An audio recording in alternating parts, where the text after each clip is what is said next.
All right, what's going on, everybody? JV Wins and Dogon SS. We are back for another video on the Conscious Approach channel on YouTube. Thank you, everybody, for joining along with us, subscribing to the channel, engaging with the content, hitting the like button and whatnot.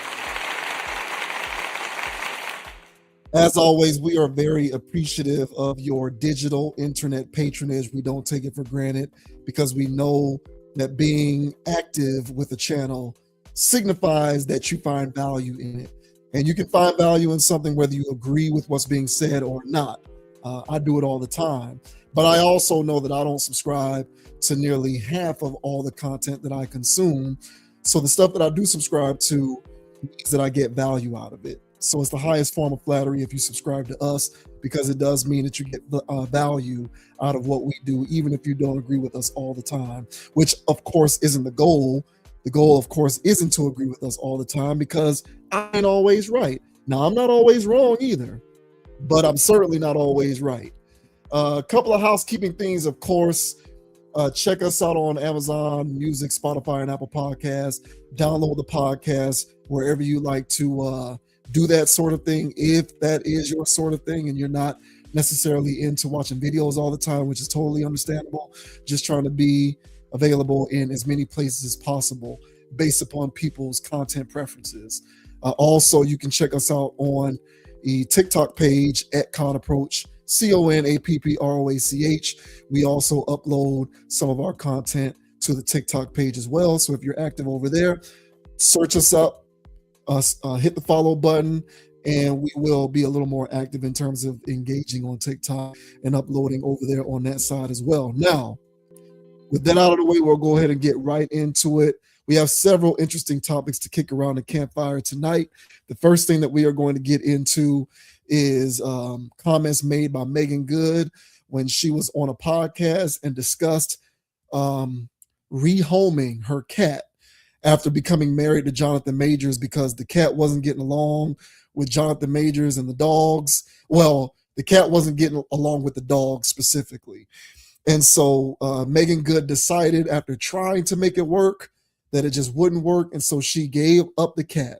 She rehomed the cat, and she said that she chose the man over the cat, which I thought was somewhat interesting here. So we'll go ahead and get right into this, and we will provide a little bit of context for anybody who may not have caught wind of this.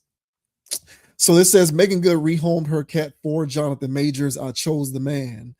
Meagan Good is opening up about a smaller but surprisingly personal change that came with building a life alongside Jonathan Majors. During the April 7th episode of Picture This with Jonica Booth, Good revealed that she recently gave away her cat, Bam Bam, after tensions grew between the pet and the 4 dogs she now shares with Majors. That is a lot of dogs. Good said Bam Bam, a Bambino cat she had previously shown off on Instagram, struggled to adjust once Majors' dogs became part of the household. According to Good, Majors originally bought 2 dogs into the relationship, and the couple later added more. The pups came with Jonathan. There was 2 pups, and then we got a 3rd one, and by the 3rd one, Bam Bam was real upset. She said the cat's behavior began to change as the dogs took over more of the house. Bam Bam started using the bathroom in the bed. At first, she resisted the idea of rehoming him. I was like, I don't know, I'm going to miss him, and I really want him here. He's my little kitty. But after another puppy joined the family, she said the situation reached a breaking point. When Booth jokingly asked whether she had chosen the puppy over the cat, Good laughed before replying, I chose the man. Bam Bam ultimately found a new home with Quincy Brown, the actor and recording artist, who is the son of singer Al B. Shore and the late Kim Porter, and the stepson of Sean Diddy Combs. Good did not indicate when the rehoming happened, but said Bam Bam is doing well. So there's this cat, Bam Bam, that looks an awful lot like Mr. Bigglesworth from Austin Powers, which is terrible. Why this dude is making himself look like Dr. Evil, I guess. The revelation arrives less than a month after Good and Majors celebrated their first wedding anniversary. The pair have been publicly linked since May 2023, though they first met months earlier at the Ebony Power 100 Gala in October 2022. So there you go. So I think what I'm focusing on What other people are focusing on is the comment about her choosing the man over the cat. How that could be interpreted as refreshing, prioritizing one's relationship over the love that you may have for one of your pets. Lord knows these days people really care about these pets. So, what did you make of Meagan Good's comments about rehoming the cat? You know, this whole Jonathan Majors, Meagan Good relationship, if you want to call it that, to me, it's so commercial. It's so put on. I don't buy either one of them. I don't think I don't think he's really into her like that. I don't think she's really into him like that. I think this is just typical Hollywood career move relationship. I could be wrong. I ain't in a house, but it's a lot of put on type of things. And this story here, them getting all these animals to try to get love in the home because there's no real love going on between the two. So they got to bring in a new animal, spice things up, make us happy. It's it's superficial. So, her cat, Mr. Beaglesworth, her cat, um, it's not worth the investment that she made for her career.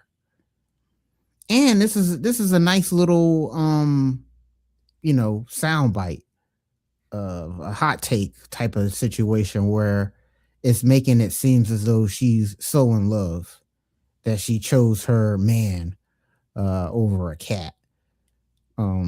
It's to me it just screams cheesiness, standard Hollywood slop. I don't believe these two actually love each other. I think this is just internet stuff for her to give to the streets to promote black love, that kind of all of that stuff, man. But what are your thoughts, man, on Meagan Good choosing her kitty cat, okay, over Jonathan Aggressor Majors? That last part was funny. Promote black love. That's what it is, man. That's why I ain't with that. Yeah. So one of my earliest girlfriends that I had, she's an animal lover. When I first met her, she was the proud owner of this Australian Shepherd, and her and this dog were inseparable. If she went to the bathroom, the dog was right behind her. She couldn't take a poop without the dog being in the bathroom with her. And she enjoyed the fact that the dog needed to be attached to her this much. Yeah. She never really vocalized it like that, but she did like it. I know she did. I could tell. Of course. If she went to take a shower, the dog is in the bathroom with her, laying on the floor while she takes a shower. If she's in the kitchen cooking, the dog is in the kitchen sitting on the floor. She's doing laundry, whatever she's doing, this dog is up her booty hole. And if me and her were in the house and she left to go maybe run an errand, the dog would whimper and run and hide underneath her bed until she came back. Oh wow. I couldn't establish a connection with this dog, and it annoyed the piss out of me. I did not like this dog because at this point I have been with this woman for 1.5 years at this point, almost 2 years, and this dog still acts like I'm a visitor, right? Yeah. But the bond between her and this dog was strong. It was they were inseparable. There was a small part of me that kind of felt like if the rubber met the road, she was not going to pick me over this dog. And I remember one day we were having a conversation, and I don't remember how exactly this came up, but I asked her. I may have actually mentioned this on this channel before. I don't know. This is breaking news for me, man. I can't quite remember if we did it. This sounds like something I would have mentioned at some point on the channel in the past. Uh-huh. But we were having a conversation. I don't remember how it came up. But I asked her, I said, listen, hypothetical scenario. I'm just trying to do a thought experiment here. Let's say I was strapped to the train tracks and Lord. and the dog was also, strapped to the train tracks.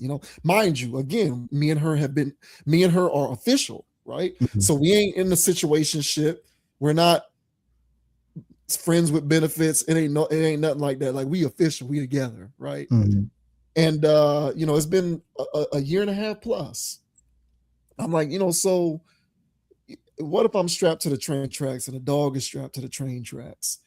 Train is about to run us both over. You only have enough time to save one. Who are you who's going to be saved in this scenario? She hesitated to answer the question. And then she ultimately said she would save me. But the length of time that she took to answer that question, I didn't like the hesitation. Of course. It wasn't a sure enough answer for me, because my whole deal is, listen, and I know that this may rile up some people I know people love dogs. I like dogs. Yeah, I man. don't value dogs more than humans. I will admit that. But I will say that I do like dogs. I do. I don't have anything against dogs, but I value the life of a human more than I value the life of a dog. And if I have a significant other and I can only save it or my dog, them or my dog rather, hard as it may be, me personally, I am not going to hesitate to choose the significant other over the dog. I just wouldn't do it. But you have a lot of people who feel otherwise. They have this kinship with these animals, and so you would have to move heaven and earth for some of these people to prioritize you over the dog or the cat or the parakeet or whatever the pet is. I don't know. I don't give a damn. So, from this standpoint, and I hear everything that you're saying, you're kind of looking at it from a cynical point of view, and I'm just looking at it from a straight on point of view. Like, I like the fact that she said, I chose him over the cat, because a lot of people out here wouldn't do that.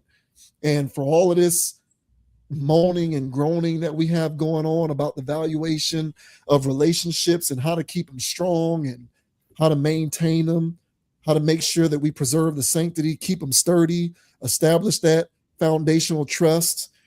People like to talk like that, but they also got their German Shepherd named Pluto. And they've had this German Shepherd for 2 or 3 years. And you can be engaged to this person. They still love Pluto more than you. Yes. And if push comes to shove, they'll choose Pluto over you. And it would take a long time of getting them down that hill to realize that it's okay for you to be valued more than Pluto. Yes. So, and I hear all y'all, the animal lovers, the dog lovers, people love these dogs. People love these dogs. I personally was pleased to see she chose this dude, as aggressive as he may be, over Bam Bam, the ugly ass cat. Because for me, it's just like, hey, yes, choose the man. Maintain, have some priorities about yourself, Meagan Good. Do what you're supposed to do. Choose him. Choose the man. Now, a lot of people will say, well, they're married, she should. If we're married, if I'm married to somebody, I would make the same decision. Okay, some people still don't feel that way. Some people have such a strong connection with their pets, with their animals, that you can be a married spouse to a person and they're still going to have to think just as long as my ex-girlfriend thought about the conundrum of saving me over the Australian Shepherd. They still have to give it a second or third beat before they gave you an official answer. So my only question with this scenario would be, how long did it take before she came to the realization that the only mode of operation here was to give up the cat, was to rehome him? Was it something that they argued over for an extensive period of time? Or was it something that she naturally came to the conclusion on her own once she realized it wasn't going to work and we are at an impasse? Hopefully it is the latter, but overall, I'm liking this. I have no issue with it. Of course, I am speaking from personal experience as someone who believes that my girlfriend at the time would have let me get run over by a train. That's crazy, bro. I would have been beside myself too. I wouldn't even had the gall to ask that question because I probably I would have knew what the answer was already. I gotta That, know. I gotta know. that's a wild scenario, man. But unfortunately, it's more common than you think. People just don't ask that question. But yeah, it's more common than you think, man. And that's why, like in the first segment, when I was talking, I was saying, they're just bringing in these emotional support animals because of whatever they got going on. Like, marriage should be idealistically is two balanced people getting together, no codependency issues, nothing weird. Two balanced people getting together, mature or whatever, and making that work. If they so happen to get pets, I guess sauce. But like you said, I don't know how many dogs this article said, but you like that's a lot of animals. Four. Yeah, y'all start. Yeah, what do y'all starting a kennel? Like, what is this? You know what I'm saying? And to me personally, this is something that people don't talk about. Okay, but the spike that's going on with animals, people having these pets. Yeah, every apartment you go to is pet friendly. Every apartment you go to, all right, smells like dog. You know what I'm saying? Not clean dog. You know what I'm saying? Smells like poop and urine. You're just trying to walk to your car and you smell, the ammonia in the air. And so I'm like, yo, what's going on? I can't stand it. You can't walk in the grass because you're probably gonna step in poop, that stuff. Yes. So there's a lot of that going on. And then I would also say that there was a spike in people having pets after lockdown. And I would also argue that there's a correlation between the amount of people out here that's not getting married, the people out here that's not smashing, all the incel stuff, and these women incels, because they're out there too, and that are struggling with finding companionship, struggling with finding somebody to have a child with. And then now they're leaning into a pet for that emotional stability. Now they have a codependency with an animal. They're in a relationship with an animal. And people ain't talking about this, but this is what's going on. That's why that's why she, I ain't trying to talk down on her, just anecdotally, just listening to the story, but just that's why it was she got this little kick out of this dog wanting and needing her. It was more than just cute. It was satisfying something within her that you as a man, you would never do these things. You would never wait on her hand and foot and crawl up under the bed. At least I hope not. No. So because you don't have that level of dependency that she urges, she has control and command over this pet, and she doesn't have control and command over you. And that control and command makes her feel some type of way better than any other person could. I'm not saying that you can't have pets. I had pets growing up and stuff. I get having a bond with a dog, but I think lately and nowadays the spike in dog and animal ownership, the spike in seeing them at a grocery store, a restaurant, you can't go anywhere without seeing dogs, and people just bringing them along. And I think it's because people have, I don't care, man. Listen, there's two different types of pet owners. There's people that just, hey, man, hey, what up? Blah, blah, blah, pet them, they're in the house, they're part of the family, everything's cool. And then there's the people that get a little beside themselves, putting diapers on the dog. You know what I'm saying? I was just talking about this with my family the other day. And, my brother was like, does that dog have a jacket on? Yeah, does it have a jacket on? The dog got a windbreaker on. It's not even cold. They got a windbreaker on because they think it's cute. And it's a control thing. When people lose control in their lives, they want to get control some type of way. And it's through these animals. To me, I think it's a little sick, to be honest. I'm not trying to call people out here, but if you got your dog wearing Pampers, you might be sick, bro. So for these people out here to have these codependency issues or whatever, I think it's an unsaid issue that's going on right now. And people are using these animals as supplements for actual human interaction. Well, no, Mm. that is, I agree with that. That is Mhm. correct. The word you're looking for, because I know that I knew that there was a word for this. It's called anthropomorphism. Mhm. So essentially, and this is more, I don't even think at this point it's like a clinical psychological term because so many Mhm. people do it and it's such an acceptable way of having pets nowadays that it's just kind of understood. It's so commonplace, but it's when you're assuming human characteristics on dogs. Like, Yeah. if a dog is panting, people kind of think that it's smiling and happy when really it's just sweating. Like that's the dog's way of being of cooling down because dogs don't sweat. We sweat. So Mhm. like, we assume human characteristics with dogs. That's where everything that you talked about with dressing it up, putting Halloween costumes on the dog and putting Pampers on the dog and as if the dog knows what's going. It's as if It's the dog knows. embarrassing. It's as if the dog knows that it's wearing a Halloween costume. When really that dog is dying for you to take this monstrosity off of it. But that is a human thing. That's a thing that we do where we are sort of supplementing human characteristics Mhm. and mannerisms and dispositions onto these animals, which I guess if you wanted to fraud your way through analyzing that, could kind of go back to trying to fulfill certain Yeah. gaping needs within oneself in terms of what exactly is it that you're missing that you can't find with a family member or a significant other or a relative or a friend that you're finding with this dog, right? Right. So you are correct in that. I do think that, but in fairness, in my opinion, I kind of think that was going on pre lockdown.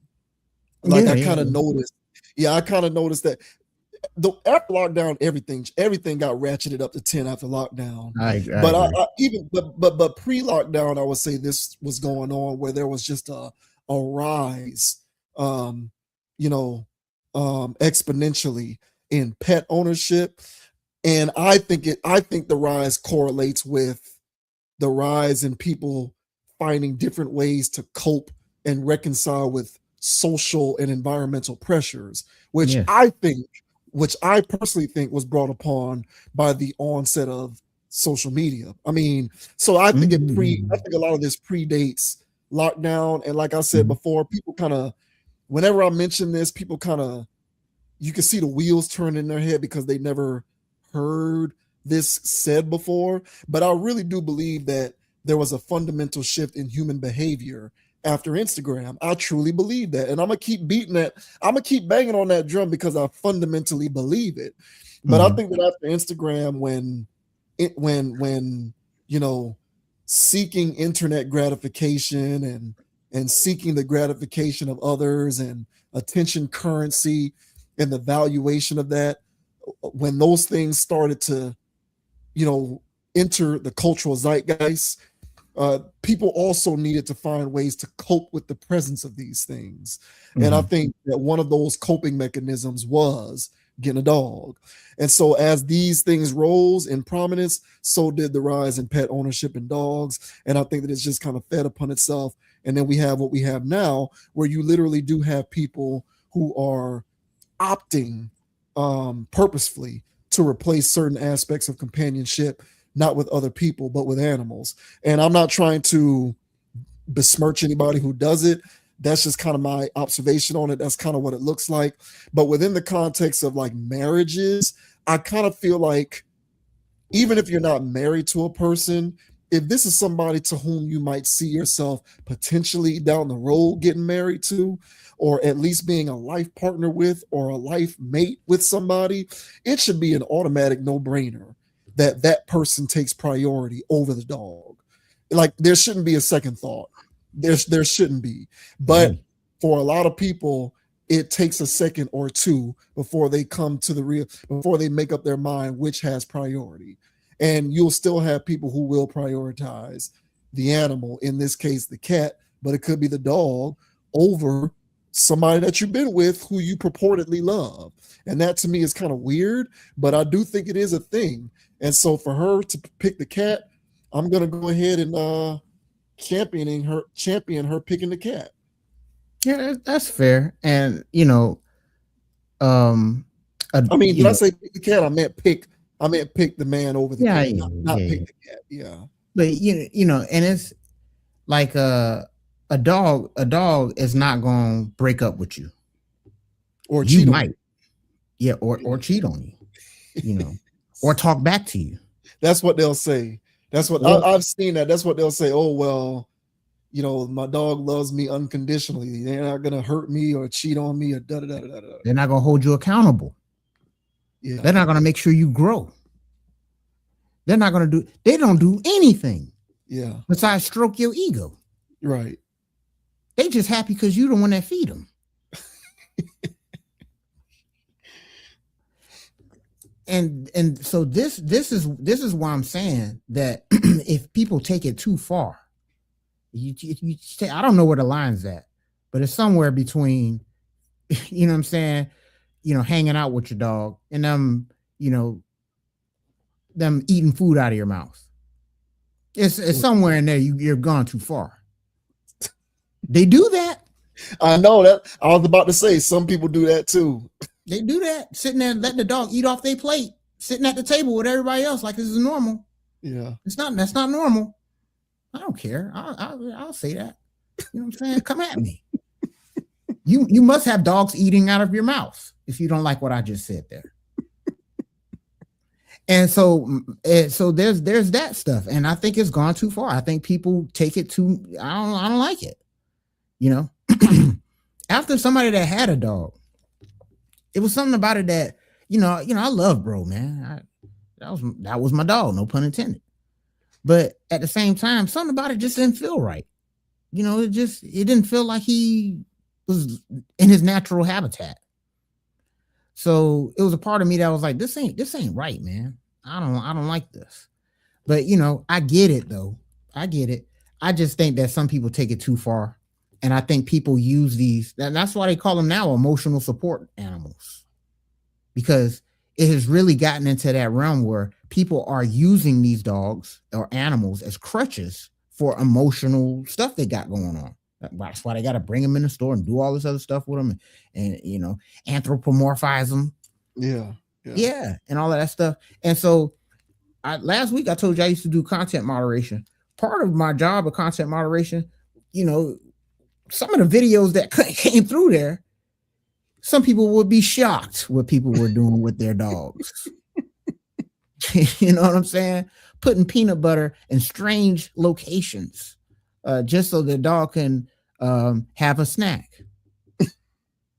Okay, sorry, I ain't mean to break it to some of these people, but y'all got to know what's going on in some of these homes. So that's why I said some people take it too far. So if this is a situation for Meagan Good, where it's like, hey, look, this guy is he's the guy that's propelling my career. He's the guy that's doing all this other stuff. Like, what's more important? Like me blowing up all of this opportunity and all this other stuff for a cat that I can just buy another one of that cooperates with the other dogs. You know what I'm saying? So to me, I just think that, yeah, I mean, kudos to her. But she didn't win a Nobel Peace Prize there. Well, I don't think anybody said that. Yeah, no one's going that far, but somewhere there's a guy who's dating a girl who he really likes, and his girl likes her dog more than him. There's a guy somewhere that is experiencing that right now. Yeah. You know what I'm saying? So that is not said often enough. And I completely agree with you about the psychological correlative aspect of it. I do agree with that. And, I've heard people say things like, again, well, my dog is unconditional love and my dog won't do something like a man, a dog's not going to cheat on me, and all this other kind of stuff. And me, I'm real big on accountability, which is an aspect of human development that is underdeveloped at this point. We have atrophied ourselves of the ability to understand the importance of accountability and learn from it to become better as a result. If you are routinely experiencing situations in which you are being disappointed by men, you need to take inventory as to why you continue to find yourself in those situations, as opposed to saying it's everyone else's fault. So let me get a dog so that I can no longer have to deal with it. You know, people just don't understand the importance of accountability. There is a part of this equation that you have to bear some responsibility for as to why you routinely find yourself in situations where people can set you up for the okie doke. And replacing a dog isn't going to fill that void. You're just kind of running away from it. And at the end of the day, is that really where you want to be? Now, I'm not saying that that's Meagan Good's situation, just the overall conversation around how people prioritize these animals in certain situations, not all, but in certain situations. And like I said, man, somewhere there's a guy who really hopes that it works out with this girl. And in the back of his mind, he knows that he's going to have to, at some point, figure out how to move forward or navigate the fact that this girl clearly prefers her dog over him. Which is insane, bro. That is insane. You know, there's a word for that, and it ends with ality, and that's exactly what that is. That's exactly what that is. So, yeah, if you're in that scenario, bro, you need to run for the hills, like straight up. Hey, listen, guys, do what I did. For any of you guys out there who might watch this video and you are in that situation, just go ahead and pose the question now. No need beating around the bush. Go ahead and ask her. If it was me or the dog strapped to the tracks and you can only save one because the train is going to run us over, who are you going to save? Even if she answers the question the right way, if she hesitates or takes too long to think about it, she already answered it. You should know what to do at that point. Hey, you know, this is not relationship advice, but we just saying, bro, like evaluate that. And that gut feeling that you have of, damn, she love that dog more than she love me. You're probably right, bro. You know, you're probably right. And that could expound itself in other ways. So just keep that in mind. Hey, there it is. That is right. You are correct, sir. Oh. Hey, man, shout out to Meagan Good, man, and the aggressor.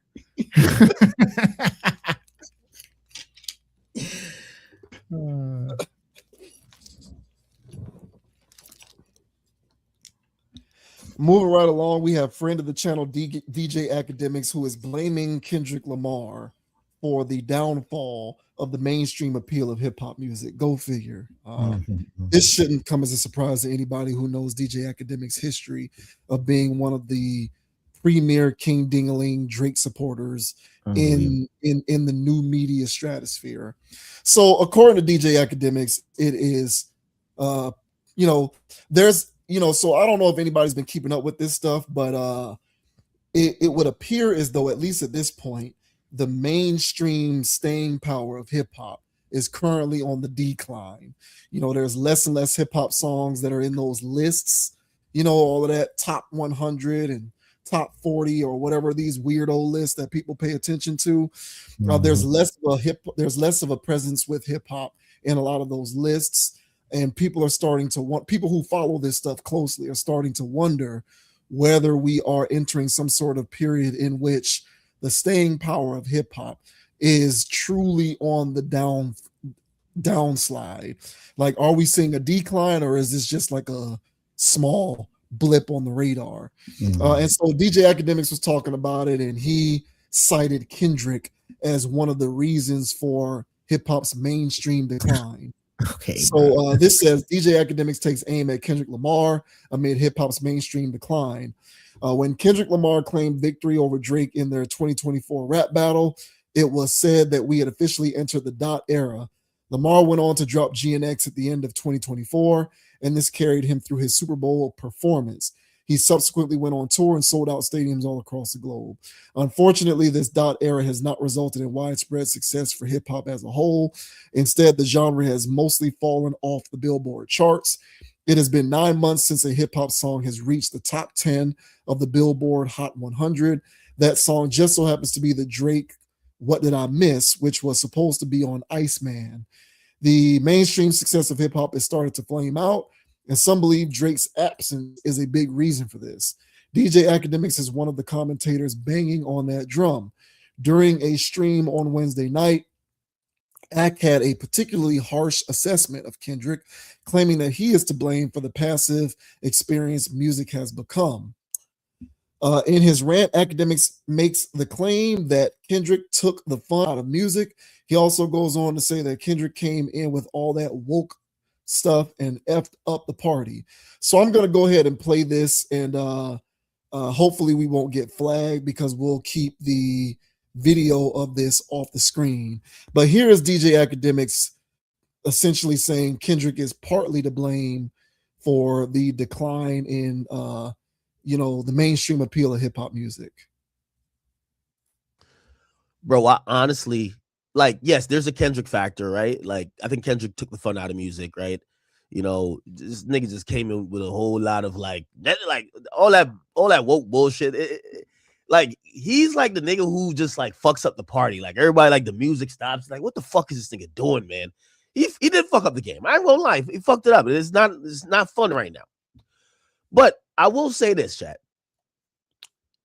I do believe that music has turned into a passive experience. Bro, I'm gonna be honest with you. There was times that I used to be excited. I'm waiting. I'm counting down the moments. It's midnight. I'm about to listen to these songs. Yo, so-and-so is dropping. Oh, new music is out today. Bruh. Now when new music come out, nigga, I'm like, man, nigga, it might go like 4 or 5 days without me listening to it. There's no more need. There's no more like, it's not like an event to listen to music anymore. It's more like, yo, you heard that shit? Oh, word is hot? Or like, even some songs come out, like you might hear somebody else play it, or you might be like, yo, damn, what song is that? And then you might listen to it, but like, music is passive. I kind of blame streams a little bit for that. You know why? When people is streaming, when I mean streams, like say me live streaming, I feel like a lot of people these days, bro, they're tuned into other shit, man. Like, they're tuned into other shit.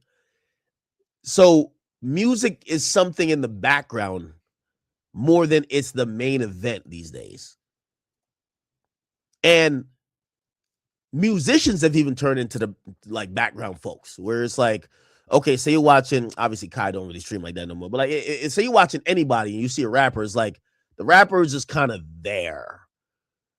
Not everybody's at the stream to see the rapper. And I think that's the main difference between like, oh, this shit happening now. Give me a 5. Ooh, I got a 3. I'll take it. I don't care. Yeah, get what I'm saying though? Right. Yeah, it's like, thank you. Somebody just said it. And I mean, right now, I'm passive for you. Pause, right? Like, so like, you say you playing 2K, you got me on in the background, right? Like, my nigga, you're not just sitting there like, okay, act, just enter. Like, we multitask so much these days. Nobody's just giving musicians or music their whole entire time. Okay. Niggas is playing 2K while listening to a stream. Niggas play 2K while listening to music. Music is just in the background of, I don't know if you RP and like whatever you're doing. Like, niggas just don't sit there and just listen to music. When's the last time you just sat there and listened to music and thought solely about the music? Music is like some background shit now. All right, that was the end of it. Okay, so there was his rant on that. He talked about Kendrick messing up the party, and then he went on to talk about music being a passive experience where it's not the same anymore and there's too much other stuff to do. So I don't know if that somewhere in there, I guess he may or may not have made a point. What did you think about his thoughts on that?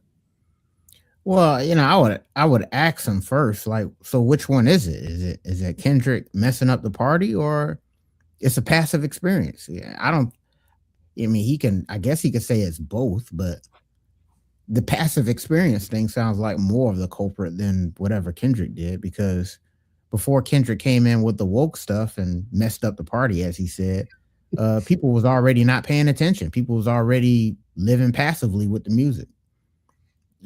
So I think the appeal with music has changed because yes, people have more options, but I would also argue that there's just an overwhelming majority or overwhelming uh, feeling of um, nobody being authentic anymore.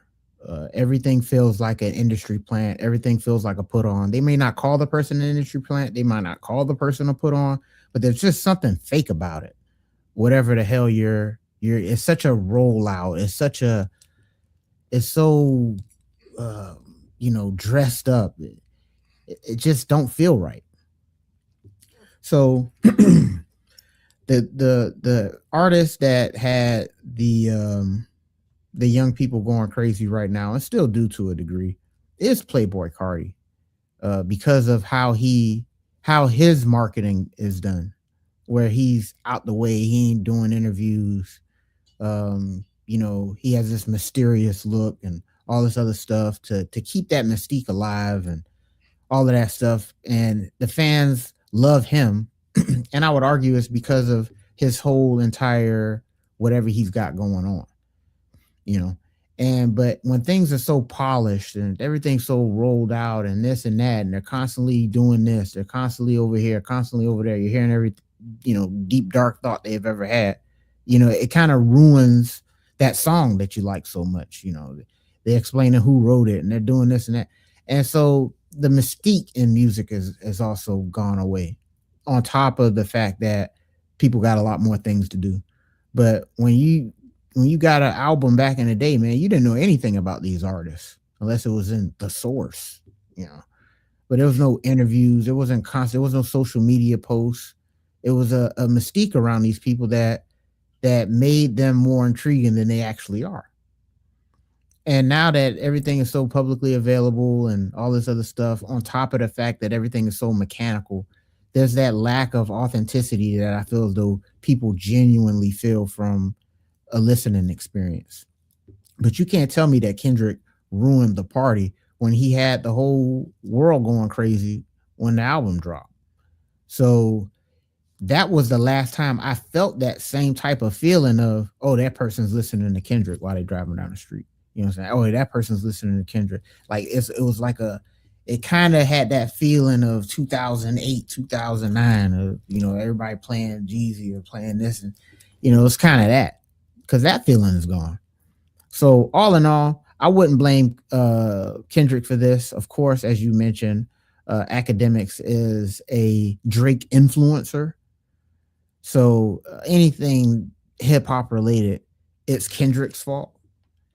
So I wouldn't blame Kendrick for this. I think that he does have somewhat of a point of people got more things to do, but I would also add that there's things like mystique and other factors that are involved that kind of ruin that level of enthusiasm from fans. It's basically become streaming. It's basically become a Netflix series. Oh, have you seen so-and-so, so-and-so? Have you watched so-and-so, so-and-so? It's kind of had that thing.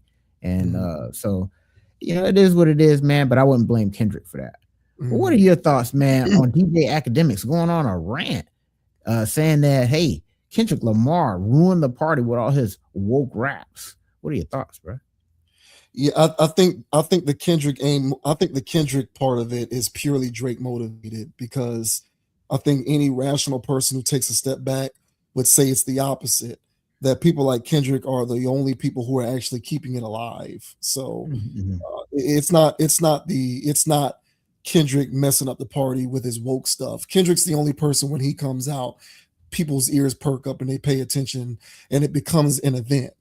And other people like J. Cole also fall into that category. And I'm not the biggest J. Cole fan, largely because I don't like his production style. But I would be remiss if I did not acknowledge that whenever there is a J. Cole album getting ready to come out, there's swelled anticipation, because people are earnestly awaiting to listen to it and to kind of get their ears on it, because it's an event in music, because of the cachet that he's built up for himself through the strength of his contribution musically, not because he puts on a show, not because he's a content creator, not because he streams, not because he's provocative in any kind of way. It's purely because him and Kendrick and other people like him, whenever they do something, it harkens back to when music releases on that level were an event of epic proportions, so to speak. Mhm. So I disagree with him completely on the Kendrick part, but I agree with him on the passive experience part. But that's not something that's not just something that music is dealing with. That's something that media in general is having to deal with. Less people play video games now because there's more stuff to do. Less people go to the movie theater because there's more way. Movie theaters are ghost towns now. I Like, mean, crazy, bro. like no one goes. Movie theaters are ghost towns because everybody's like, oh, I'll just wait for it to drop on Netflix or Disney Plus or wherever. So no one's going to movie theaters anymore because the game media consumption in general has completely changed. It's shifted. No one really sits in front of a TV the way that they used to because phones and tablets have replaced TVs. People are buying Rokus and all of these other devices and just streaming everything. So, traditional cable TV and TV in the traditional sense aren't really a thing anymore. So across the board, entertainment in general has eroded because of the increase in choices. It has diluted one particular thing dominating people's attention spans more than the other. Music is just a part of that equation. But I will say this. No one goes to movie theaters anymore, but people do turn out in movie theaters when it's an event. So as dead and desolate as movie theaters currently are, when that new Spider-Man movie comes out in July, people are going to be there. And when the Avengers comes out in December, people are going to show up. When Super Mario, the new Super Mario movie came out a few weeks ago, people showed up. They're making a Legend of Zelda movie. I'm going to show up for that. Okay. So it's one of those things when it's an event, as passive an experience as it may be, people turn up for the events, and you can always tell what resonates based upon how people turn up. The reason why I bring that up is because his point about Kendrick to me is way off base, because I think Kendrick represents an event in music. And just like people will show up to a movie theater whenever Avengers or Spider-Man comes out, people will hit up Spotify or wherever they get their music. When Kendrick dropped GNX, people were all over it streaming that album. And I haven't looked up the numbers for J. Cole's Fall Off, but I would imagine that it's up there, at least comparatively speaking to other pieces of hip hop music, because that was event based. So if you resonate in that capacity and your event base, people will show up. The difference between now and back then is in movie theaters, there was more of an audience for non-events. So you didn't have to be Spider-Man or the Avengers or a superhero movie or a Fast and the Furious to turn up a crowd. There was more of an appetite for non-event oriented movies. And so people turned up in movie theaters more in the past. In the past, there was more of an appetite for non-event oriented music. So, in the 90s and the early 2000s and even into the mid 2000s, people like Talib Kweli had an audience. People like Common had more of an audience. Dilated Peoples had more of an audience. I remember when that Dilated Peoples song came out that Kanye produced. People was listening to that all day, every day. This Way, that was the name of the song, This Way. Like, how many people who was bumping that song knew Dilated People's discography, who were Dilated People fans? Not that many people, but they listened to that song, and that put them on the map to a lot of quote unquote mainstream hip hop listeners. There's less of that happening now because everything has been geared towards the sensational and the microwave oven music. So if it is an event based and it isn't sensational or microwave oven, it doesn't have as much of an audience. When you have that stark dichotomy going on, there's a dilution of the product overall, and there's less people to pay attention to. Because if it's not an event and it's not sensational, no one cares. And that is not Kendrick's fault. There's other things going on as to point to as to why that is the case. Mm-hmm. So I hear him when he talks about music being a passive experience. But if anything, people like Kendrick are the lone reason that people are even paying attention to begin with. Kendrick, whenever he drops an album, is resuscitating what is otherwise a dead product. I mean, and well said, bro. But that's not the lens that Akademiks views life through. Like he views life through the Drake lens as a mainstream superstar, always out there, always on the cutting edge, always on the latest song in the club. That's why he's talking about the party or whatever. Like the party's over, and Kendrick's coming in with this woke stuff or whatever. So yeah, it doesn't matter how many times that Kendrick had a song that was top streaming or top 3 songs that was streaming or whatever. And when he dropped the last album, like that doesn't matter to Akademiks. Even though he would like to bring up, are you hot? Are you selling? Like, all that other stuff, because Kendrick is hot. He is selling. Right. But he's not the artist who comes out with 2 projects in a year. He's not the artist that is super mainstream, hopping on a pop song to turn up song of the summer, and he's making music that you can you don't have to chew gum and walk at the same time with. Kendrick, you got to pay attention to what he's saying, even though Kendrick does his thing as far as making his stuff catchy. It's still not no Drake tunes where it's just, bippity boppity boop. And Drake makes nursery rhyme type songs that are easily, digestible in small little bites. And it's industry standard. And that's what DJ Akademiks is always talking about. Anytime there's a conversation about who's better than who or whatever, DJ Akademiks, he always sides with the person who sells the most albums, who has the most clout, who has that to him, that's what constitutes what a good artist is. And it doesn't matter about if you drop and you create an event. He doesn't equate that. Drake is an event. Kendrick is an event when he drops. And that's what he's not a president. He's not a president that's constantly there for the game of rap.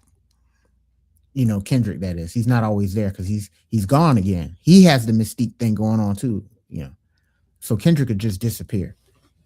But Drake is always there. So Drake is the perfect industry artist.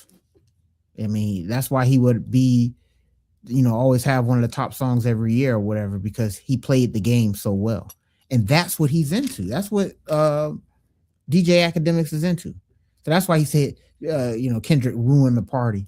All these songs with substance. I don't want to hear that. I want to turn up, But again, so you got to see the level of maturity of the person making the take there, And in this case here, DJ Akademiks, he doesn't display maturity at all when it comes to music. He was hanging out with 6ix9ine, bro. He was butt buddies with that dude. So this guy is not a legitimate source. So his takes, although fair sometimes, they often miss the mark because his worldview is skewed towards mainstream pop industry stuff, because of course they're in his pockets too. They pay him. So he has to promote and keep that dumb, ignorant stuff alive. So anybody that's contrary to that is a lame and X, Y, or Z, which is heavily ironic. So yeah, man, I'm not buying what Akademiks is saying here. I never do. Yeah, of course you can try to blame Kendrick if you want, but I side with you is that Kendrick is actually the opposite, that he actually puts that feeling back in the streets again. So yeah, swing and a miss for DJ Akademiks there. Yeah, I mean, he can say whatever he wants, but no one's really paying attention to anything going on. See, here's my thing. Like, everything, I'm not trying to say that anything that you said is incorrect. I understand all of that. I agree with that. But, you know, no one is really talking about the music on a mass level until somebody like Kendrick drops something. So if we're talking specifically within the context of what plays in clubs and parties, I can give two. I don't even care about that, because in the grand scheme of things, I'm just saying, like, in the grand scheme of things, what is making the greater impact, regardless of Kendrick's content, because I'm not bringing his subject matter into the equation. I'm bringing into the equation the impact that he makes whenever he does make something. It can be somebody who does make party hardy music for all I care. The impact is what it is. So where is the party hardy rappers who are making that much of an impact whenever they drop something? Point them out to me. Where are they? Okay, you got Drake. Who else? And where's he been? So to use his own logic against him, to me, it's irrelevant, because that type of approach to creating the music at this point is a dime a dozen. Everyone's doing it. Everyone's doing it. Everyone's out here trying to do that stuff. From Lil Baby to 21 Savage, Travis Scott, Playboy Cardi. But when these people make music, it's not an event. It's not. It's not an event, not on that level. So what is creating the larger impact? What does put hip hop as a music on the map more? That bubblegum stuff, or when Kendrick does what he does, regardless of his subject matter? And again, I would argue correlation, because show me the artist who is doing the stuff that Akademiks, has an affinity for, and when they make something, it's an event. I don't see it. Nobody's doing it anymore. Yeah, I don't see that. I don't see it. Point that out to me. So all the way around, I just think that it's ridiculous to suggest that he killed the party, because as far as I'm concerned, he's the only one keeping the party going. and it has everything to do with the impact that he draws whenever he does something. It showed me the artist who is doing whatever it is that Akademiks deems noteworthy, and when they do something, it's an event. And I'll be, and somebody in chat, let me know where I'm wrong, because I don't see that kind of stuff happening. I know whatchamacallit has a lot of fans. I know Travis Scott has a big following. He has a lot of fans, but I don't see Travis Scott performing at the Super Bowl anytime soon. I don't really see that. And you don't even hear when he drops, so it's not like I'm not seeing it all over social media. So yeah, like these guys, to me, their fans are 13-year-old kids. Like, my friend, she has 3 kids, and one of them is 10 and the other one is 13. And a 13-year-old, her favorite artists are Playboy Cardi and Travis Scott and Tyler the Creator. So their audience is children. so you're gonna hitch if you're hitching your hip hop needs more of this wagon to artists whose primary fan base is 13-year-old girls, good luck with that. But I hear everything that you're saying. I just don't agree. And I think that that's a lot of hot air that he's blowing, trying to use Kendrick as the case study for what's going on with the music, when, as far as I can tell, people like Kendrick are one of the few people who are actually keeping people paying attention. Hey man, hey, well said, bro. But that's also DJ Akademiks' fan base. They share the same fan base. You see what I'm saying? Yeah, so that's his world, that's his realm, and that's his worldview. And if you not see in Akademiks' mind, Drake was carrying hip hop. because he was coming out with so many hits every summer, this and this and that. And there's no Drake to fill that void because the game been dependent too long on him. You know, we made the correlation between him being like LeBron. He's really like LeBron. Drake is. And when LeBron retires, who are people going to talk about? Who's it going to talk about? What are they going to do every year? You know what I'm saying? We don't care about this guy. We don't care about SGA, even though we claim we do. We don't care about Jokic like that or Luka like that. You know, LeBron is the main attraction, and the league is heavily dependent on him. So much so this is season 23. And so Drake was doing the same thing in the rap game, but after the Kendrick situation where, you know, he got eradicated, Drake had to go into hiding. And so he couldn't come out every summer. He tried to test the waters and the people weren't buying it yet. So that's why Kendrick is to blame, you know, with all his woke stuff, because he took out his GOAT. And because his GOAT was artificially inflating the music game, the rap game. The reason why hip hop was still on top and still relevant is because of Drake. But what are we talking about when we say the hip hop game or the rap game? The industry game. That's what Drake was keeping afloat, the industry game. And it was an artificial bubble. Kendrick popped it. And now there's been a drought on the billboards. Yeah, surprise. Because they put so much stock into Drake.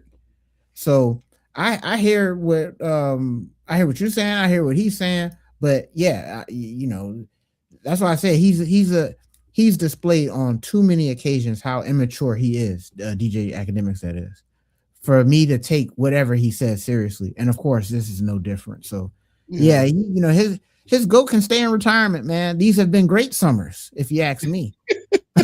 Without me hearing that whiny boy voice. So keep it up, man. I love to not hear you. So yes. Yeah, I agree. I mean, I talk to a lot of people who do like to listen to this music too, and no one's really crying a river because Drake isn't active right now. I don't hear that. But again, these are the people who I talk to. Maybe it's different elsewhere, but the people who I talk to, no one's like, "Oh my God, where's Drake at? I can't stand it." They're Drake out back. there. They're out. Those people are out there. I'm sure they are. I'm sure they are. They're the same people who say that LeBron is the greatest player of all time. Hey, well, you know. Hey, man, shout out to Kendrick, bro.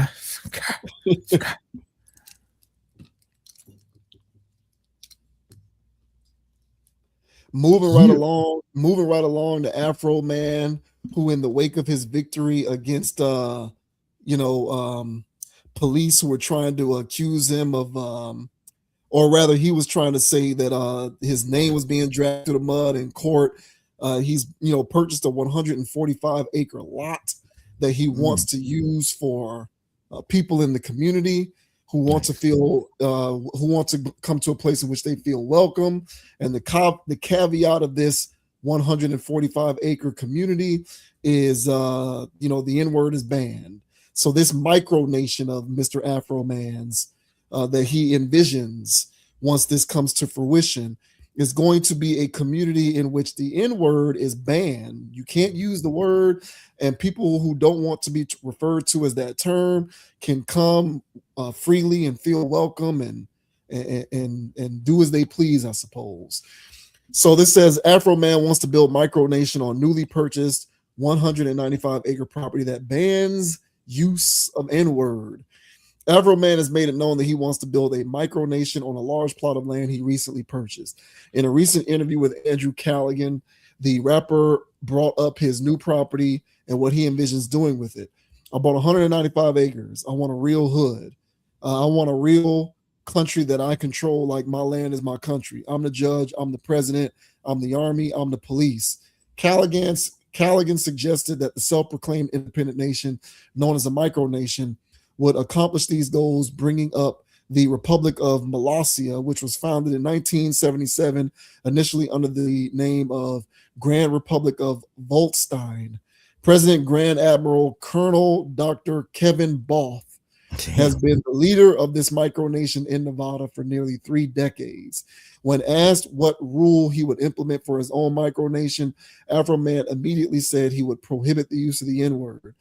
I would like to have a whole bunch of land to fence it off, and all the black people that don't like using the N-word, they don't refer to their brothers and sisters as the N-word, they don't want the N-word being said to their children, I would set up a nation for them. Afroman added that he would still work with and defend black people who would not align with these specific views, and even though he believes they contaminate and poison the American black soul. I would create an environment where a young black person can grow up, know that they are a brother, they are Afro-American. I would nurture and raise a good citizen, and then I'd let them know the people outside this fence are going to address you with the most offensive word in the English language. But just know that's not you. Just know not to do nothing with these type of people. Don't trust a person that calls you that.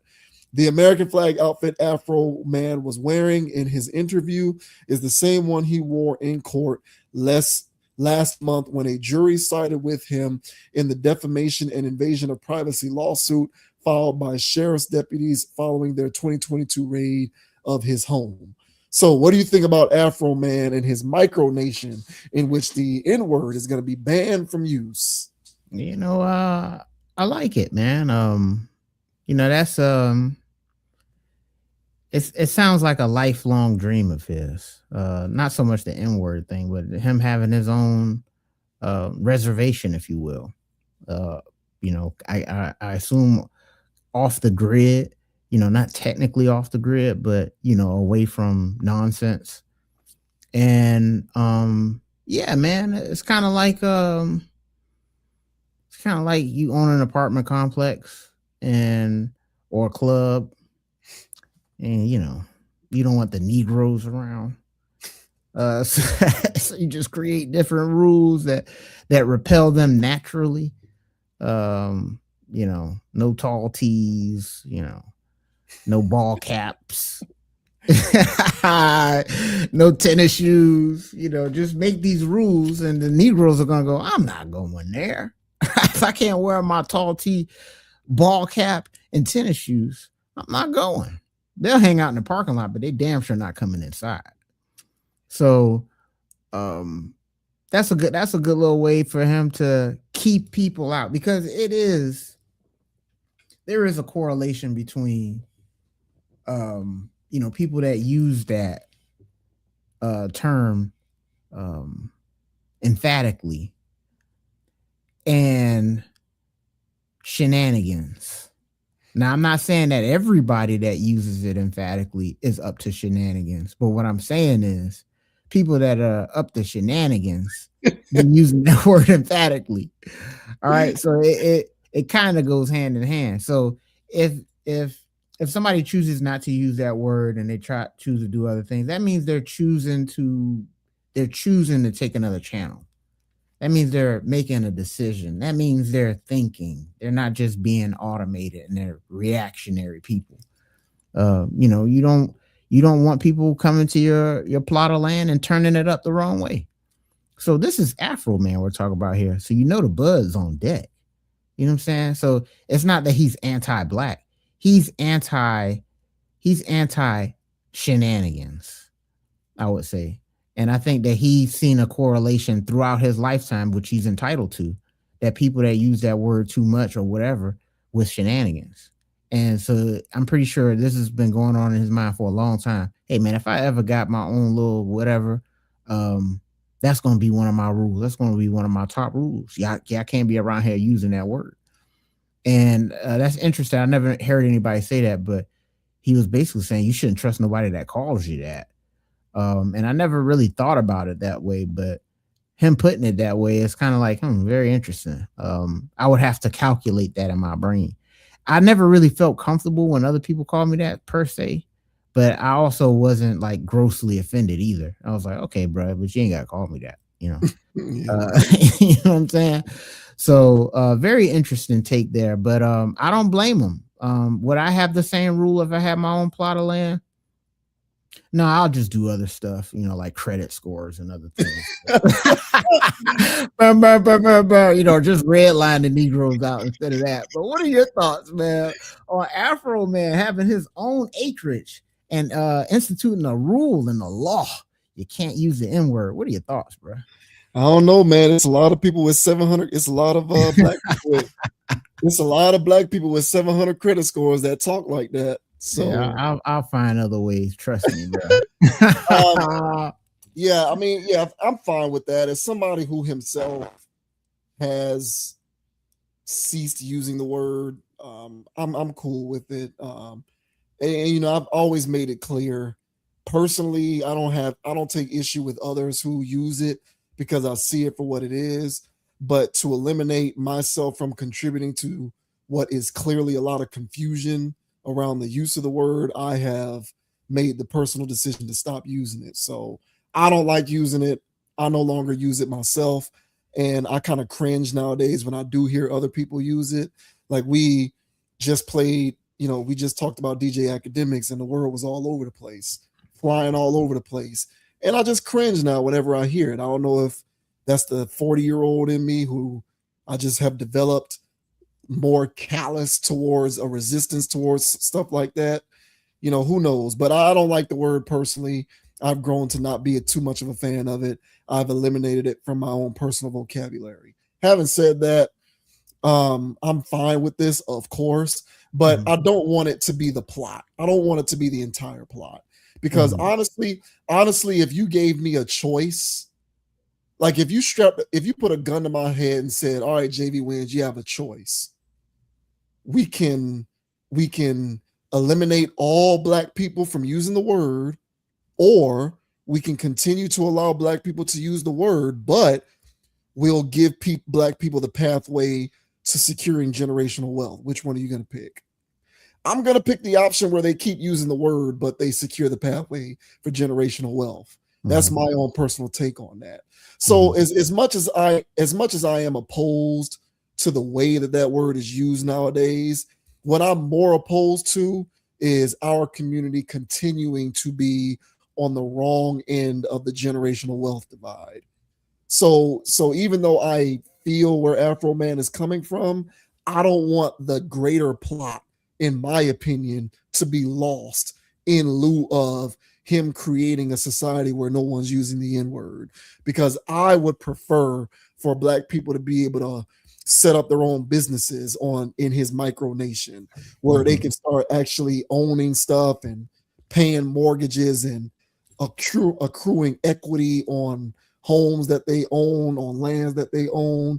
I'd rather see that, but they're still using the word than the other way around. So I don't hate it, but I do think that there are, in the grand scheme of things, bigger fish to fry.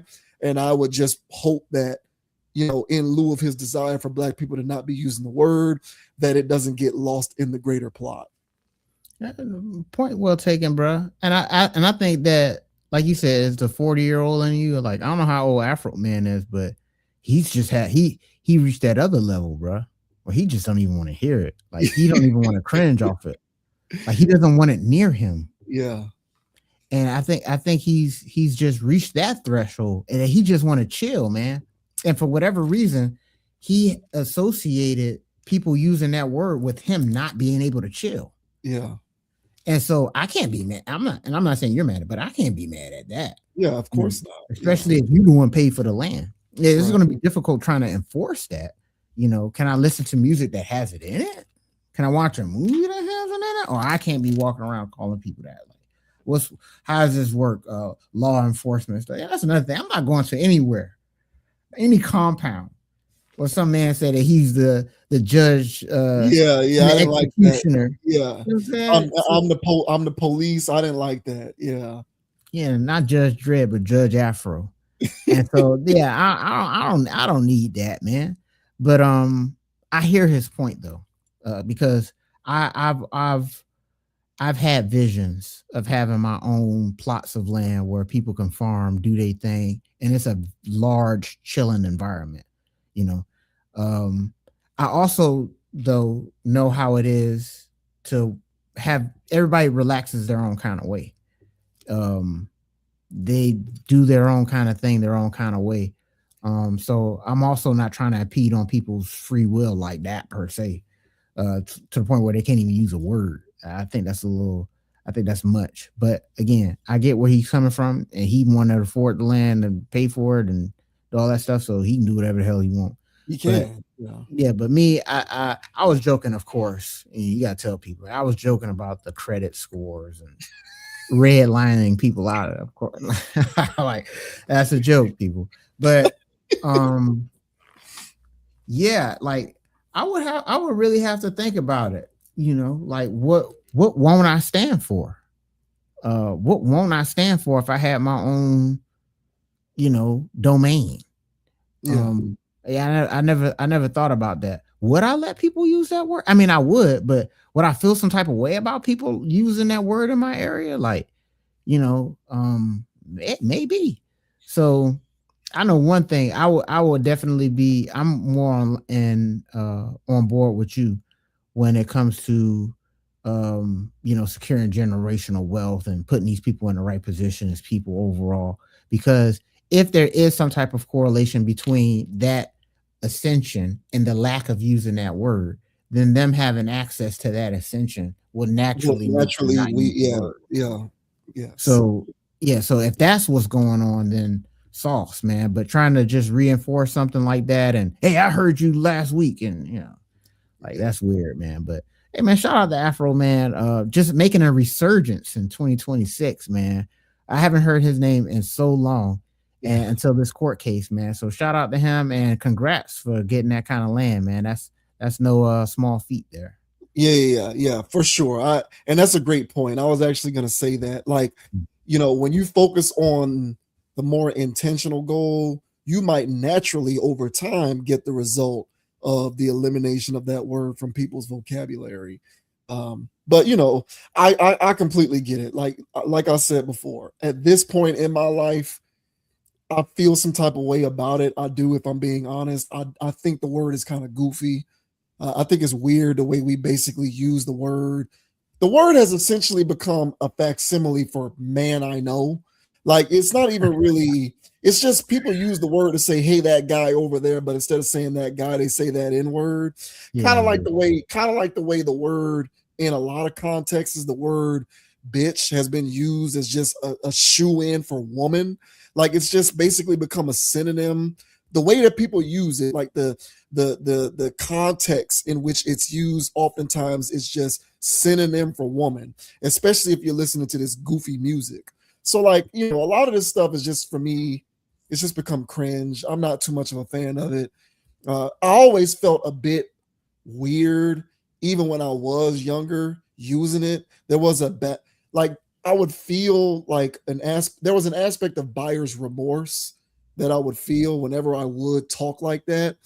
Because to a certain extent, I knew that I really only was talking like that because everybody else was.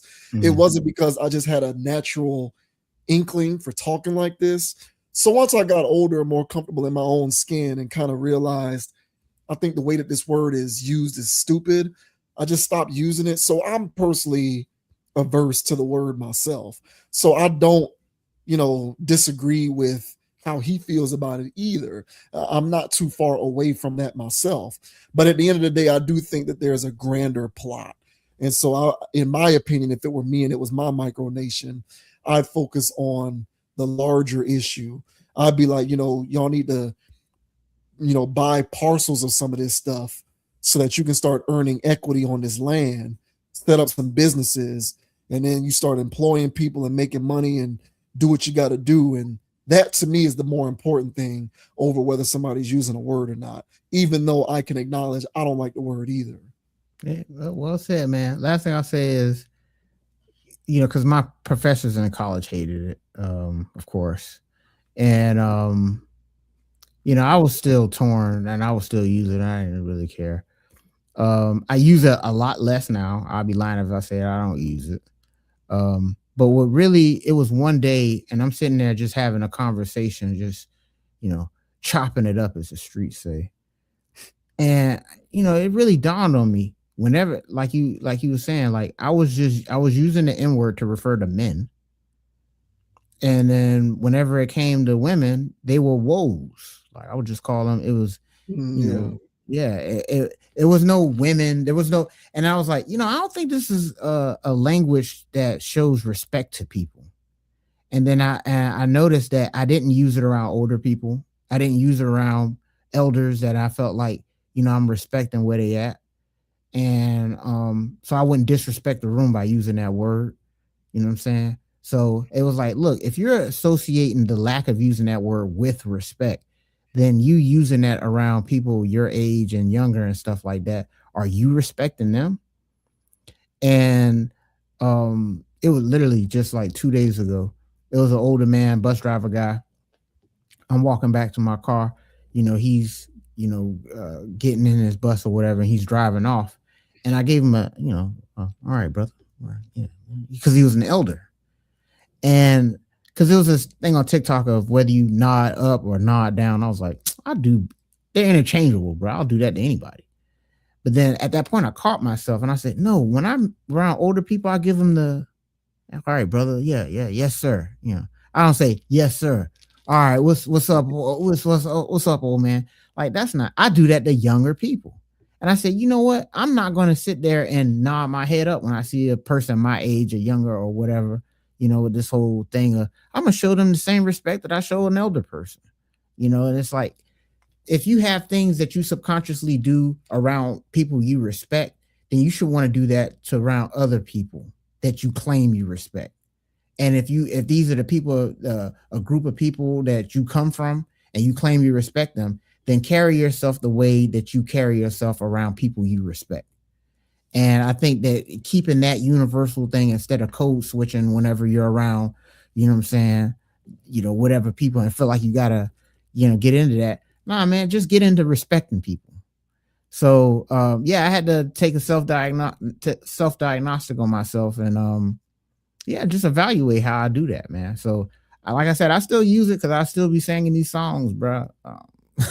He's still singing these songs, but I'm with you, man. There's a part of me that want to get rid of it, completely. Yeah, it is. It's hard to unravel all of that, but me personally, it's been several years now where I was just like, it doesn't even make sense for me to continue to talk like this. It's just, why am I referring to people using this weird word? It just doesn't make sense.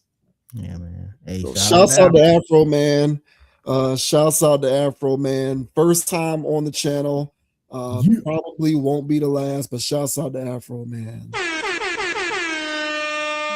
Out to the viewers with the head nod down. So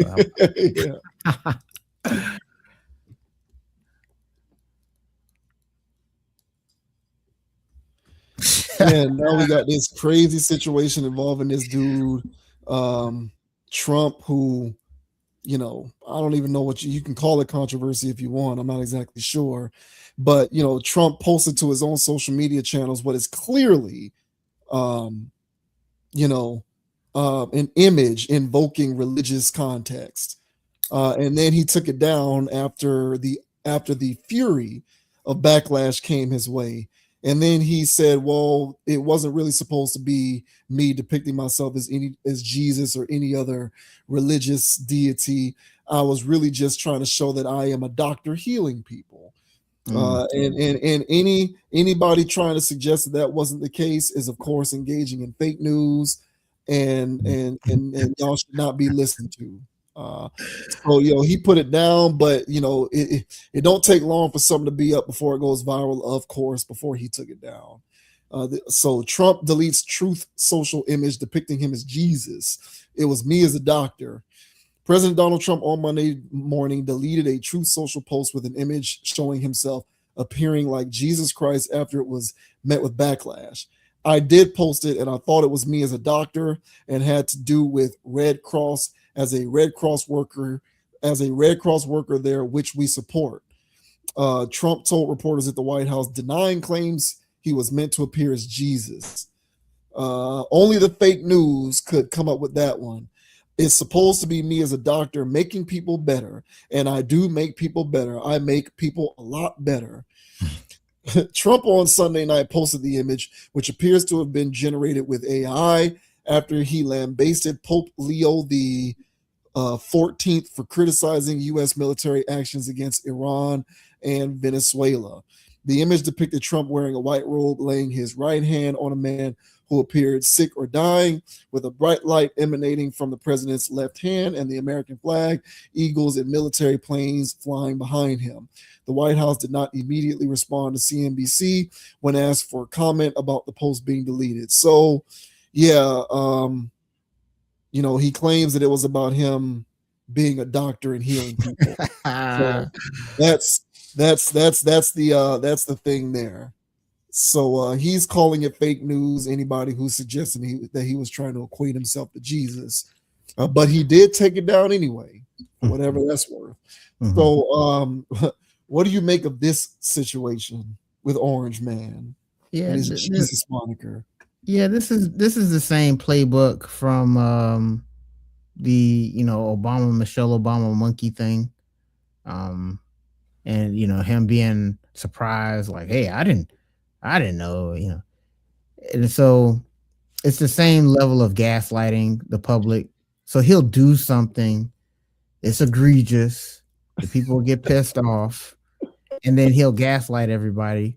And so in the Obama situation, he was like, well, I didn't know that all that was going on. And in this context, it was like, come on, bro, you're a doctor. Like, what doctor walking around with a red robe like that, bro? Like a cake cloth thing. Like, what you talking about, bro? So, when I first saw the image, I bust out laughing, man. I was like, this guy is ridiculous, bro. So I'll tell you, man, this was the part of the Trump show that I think is hilarious. I think that he's fun for this. All the other bogus stuff, of course, that's trash. But this is what makes Trump good as president. He's a master of distracting, the master of trolling. This is a troll. You don't think he was going to piss people off with this? He knew he was, but he's in it for the love of the game. He's like 50 Cent. and last thing I'll say, because I got more. There's a science behind this, though, outside of just trolling people.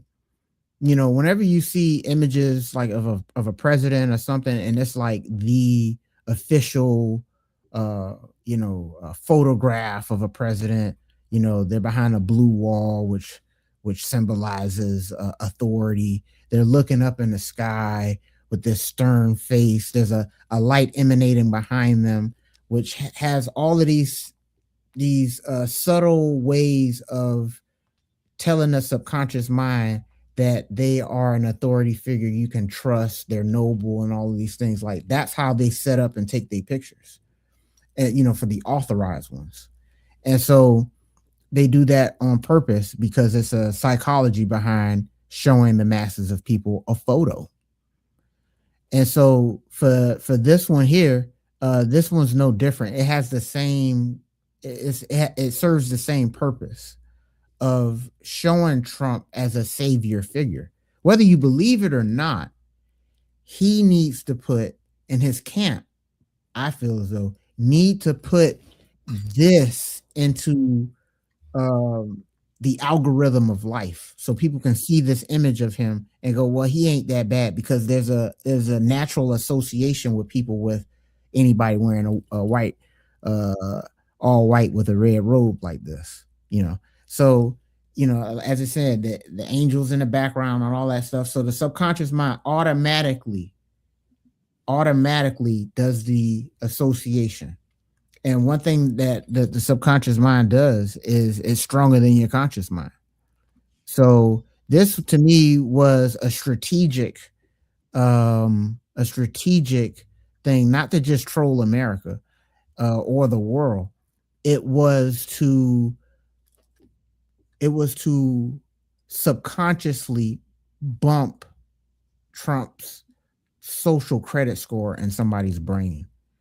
And of course, he's going to remove it after conscious outrage. But the subconscious and subliminal message has already gotten through. At least that's my take on that, man. But what are your thoughts on Orange Man releasing an image of him anthropomorphized as the Lord and Savior? What are your thoughts, man?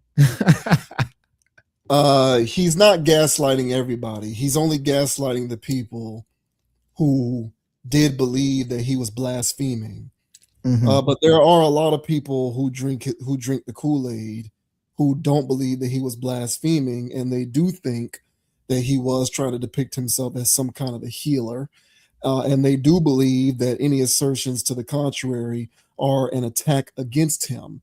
And it displays why he needs to continue to do what he's doing, because he's doing the right thing, because people are trying to stop him from doing the right thing, because he truly is a great leader or whatever, because people are just drinking the Kool-Aid like that.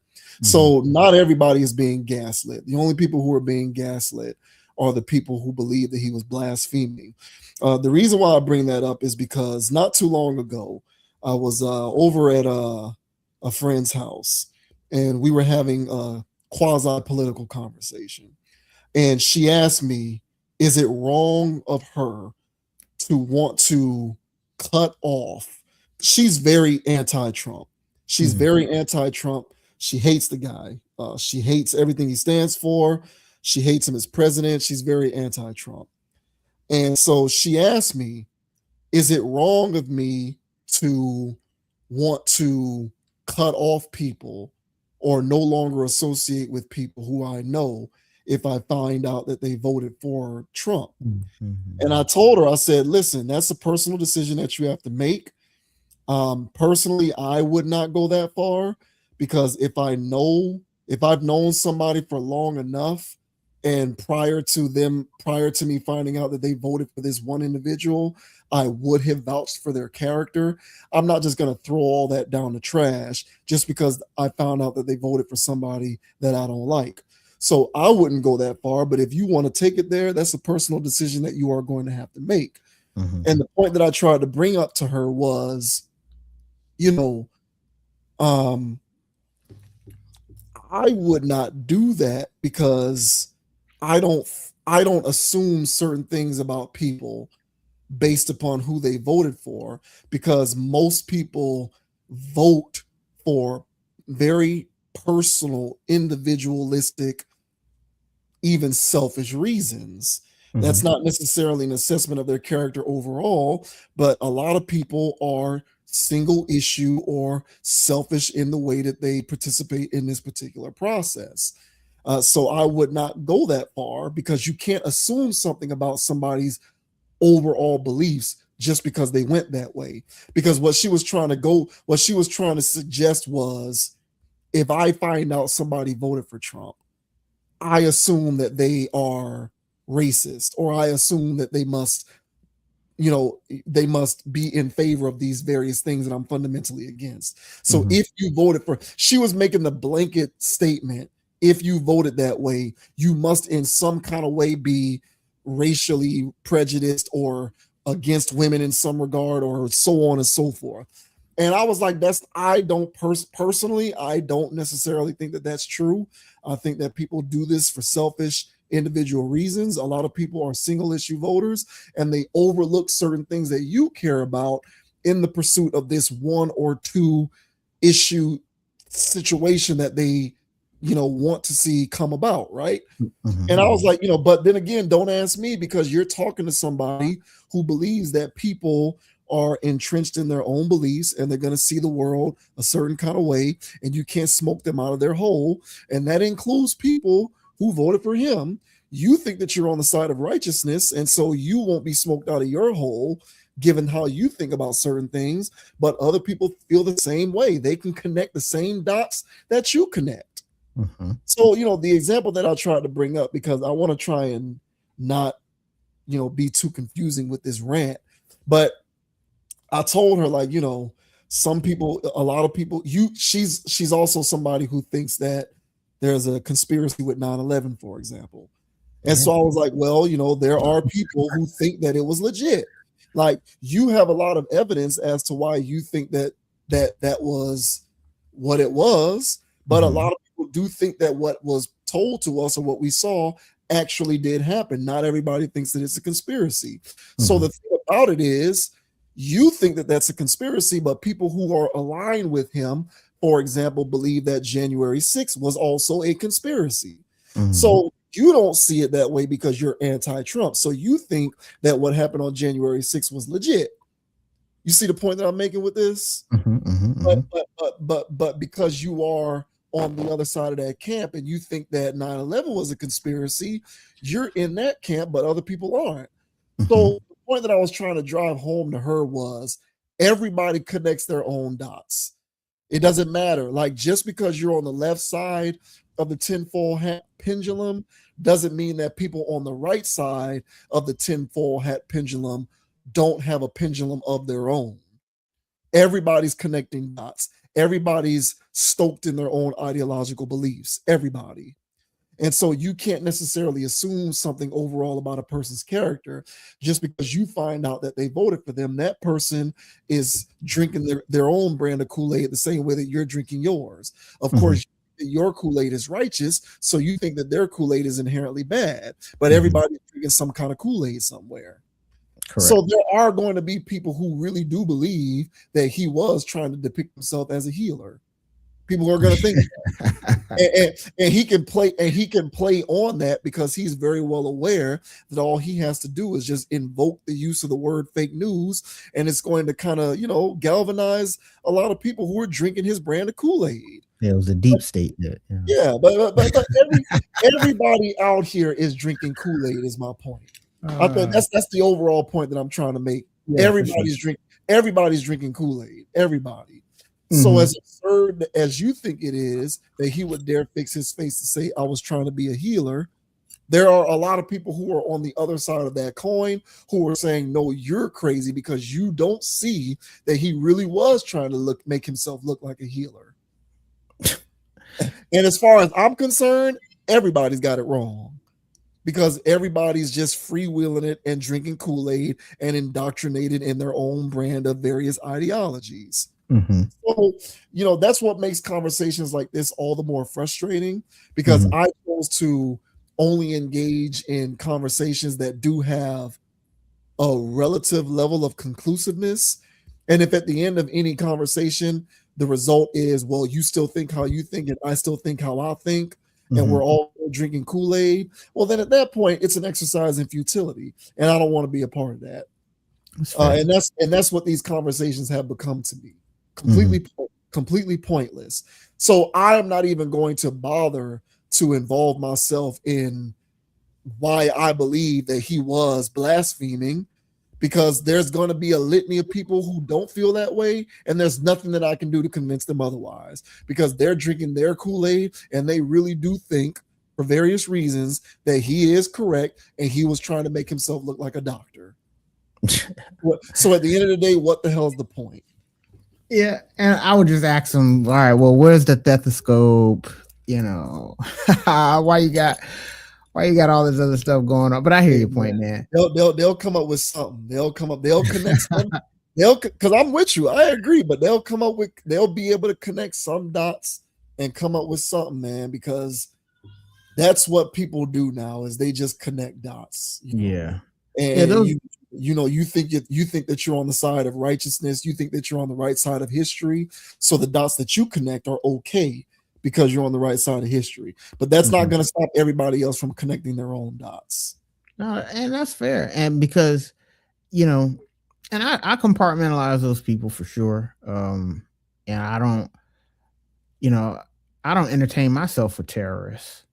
So if they have a point of view that's in my opinion, aggressively ignoring the obvious, then yeah, I'm not going to waste my time with that person. That is genuinely a waste of my time. Now, if somebody really had a debate, you know what I'm saying, and they actually had some talking points, and we still end up going, it is what it is. I appreciate those conversations, only because if they bring up good points or whatever, it does help me get out of my own echo chambers. So, you know, I do need balance. I'm not always right. So But I do like, you're a balanced human being, though. A lot yeah, of people, I would like to think so. a lot of people aren't. Like a lot of people. That's why we're able to curate our own FYP. That's why the algorithm works the way it works. People don't want to not think. People have a strong um aversion towards no longer being able to think that what they believe is true is true. They don't want to be confronted with that. People want to continue to think those things. They don't want to learn that the way that they've always thought about something is actually not correct. They don't want to learn that. You might be somebody who's comfortable with being confronted by that. But I would argue most people are very uncomfortable with being confronted with the notion that certain things that they've always felt or thought about or believed are actually not correct or true or accurate. Yeah, and that's why it's an exercise. See, that's what I'm saying. Like, just for me, that's why it's an exercise for me to get sharper as a person. Like, it's not so much to change their mind per se. I would like to think that I help them get sharper, but at the end of the day, I'm the one that live with me and deal with me. And if I was on this hill that I was about to be willing to die on, but there was somewhere in there that there was a caveat that I didn't see. But this person, because they're so hell bent on thinking that Trump is being a doctor, brought up a very valid point that I did not raise up in any of my algorithms. And I go, you know what? I could have used that. That's why I had this thing, because I needed to weigh that against. So it's not so much trying to change the other person. It's more like for me, for my edification, if you will. That's why sometimes I choose to get on, but some of them, like I mentioned, are so aggressively. They're so aggressively on, and those are, to me, those are extremists, and that's the people that Morpheus warned Neo about in the Matrix. That some people are so in the Matrix that they'll be willing to die to protect it. So there's no saving those people. You know what I'm saying? So for those people, I let them do their own thing. But yeah, I think that this whole thing, to me, like I mentioned, it just highlights what I think his term in office is. It's to be divisive, because now he's getting involved with the Pope. Now he's beefing with the Pope, calling out the Pope, and Christians and Catholics, for the most part, they get along. It's always been a whoop de whoop thing, and now he's sowing division over there. But this guy's whole campaign was launched on division. Putting the battery of backs of the people that actually are racist, which makes it easier for people like your friend to go, but I know racist people voted for him just because they're racist. She's got a point.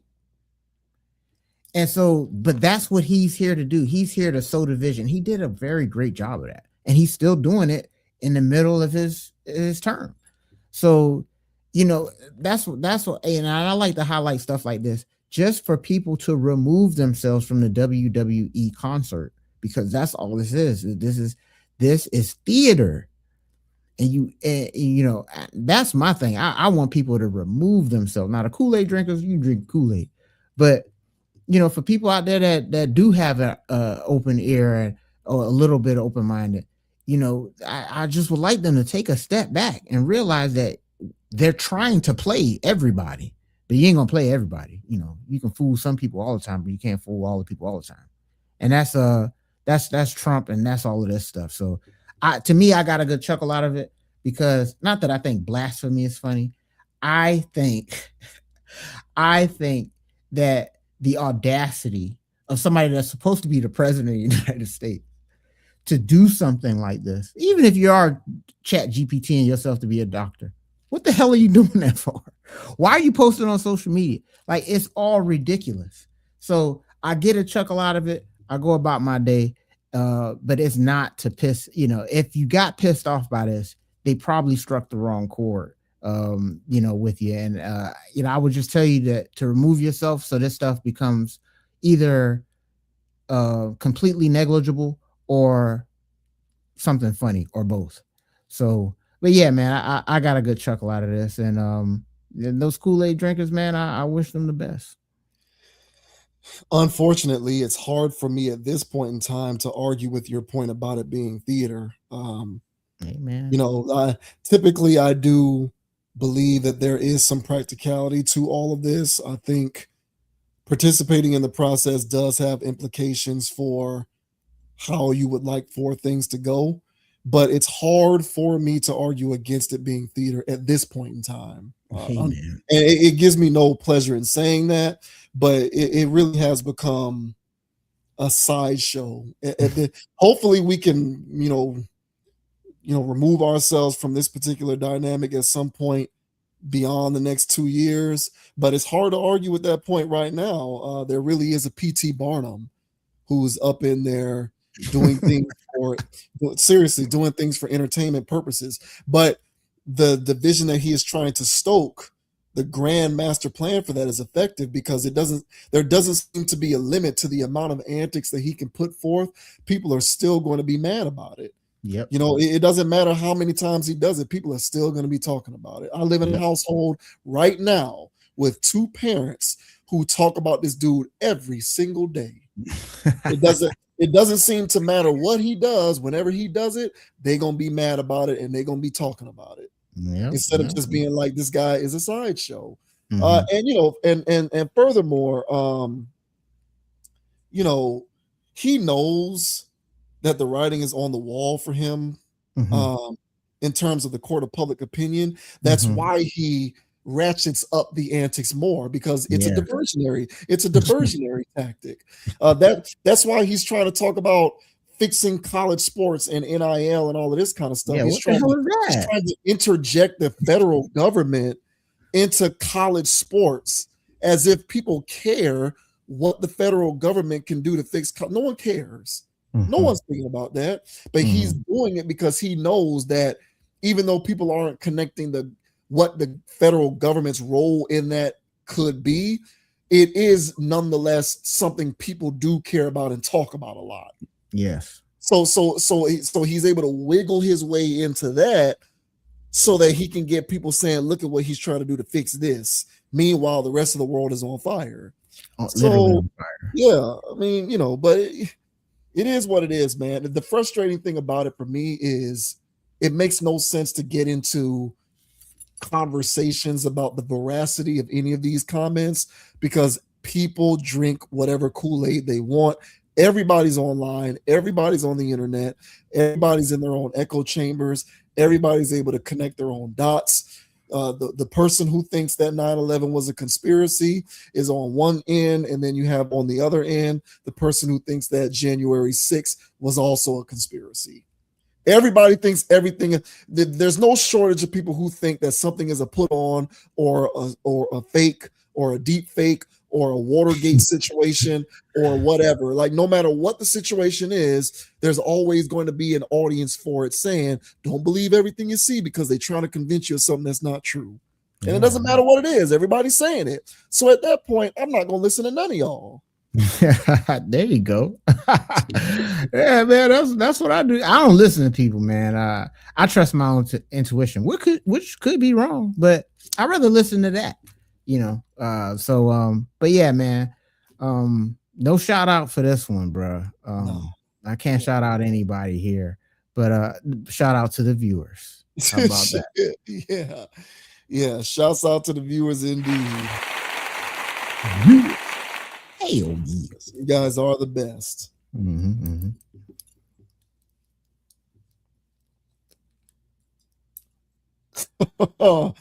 Oh man, she belong to the streets. There's probably a drop for that too. I'm gonna find that. There's probably a drop for that I can add on to this so that we can play that sound. But yeah, so next up we are going to talk about Tia Mowry. Tia Mowry, I think at this point in time, culturally speaking, Tia Mowry is probably more known for the fact that she represents the woman who's trying to reinvent herself in her 40s post-divorce. That apparently is a profile that matches a lot of other women's profiles. Mhm. And so Tia Mowry has kind of become the unwitting poster child for that particular audience. And in her latest, internet activity, she's posted to her Instagram, or maybe it's on all of her social medias, a video of her wearing see-through, otherwise known as sheer lingerie, and Mhm. positing the question that maybe this is who she's been the entire time. Maybe this, this image of myself in which I am wearing see-through lingerie is the woman that I've always been. And the woman that you guys thought that I was via sister and all of this other stuff was actually the fake me. So this says Tia Mowry steps out in sheer lingerie. Maybe I've always been this woman. Tia Mowry is reminding audiences that the version of her that many people still carry from Sister is no longer the full story. According to Hot 97, the actress drew immediate attention after posting a video of herself wearing sheer black lingerie, black heels, a leather jacket, and sunglasses while dancing to Beyonce and Jay-Z's Deja Vu. Maybe it's Deja Vu, Mowry wrote in the caption, or maybe I've always been this woman.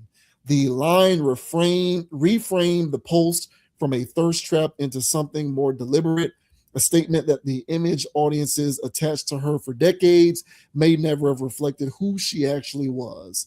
Alongside her twin sister Tamara, she became one of the defining faces of 1990s television through Sister, then carried that same family-friendly image into reality television, Hallmark movies, and lifestyle programming. Even now, more than 25 years after the sitcom ended, Mowry is still routinely introduced to audiences through the lens of the twin dynamic. But Tamara Mowry Housley recently made clear that the sisters themselves have spent years trying to break out of that framework. Speaking on the Barely Famous podcast last month, Tamara said living together as adults forced both women to confront how different they had become.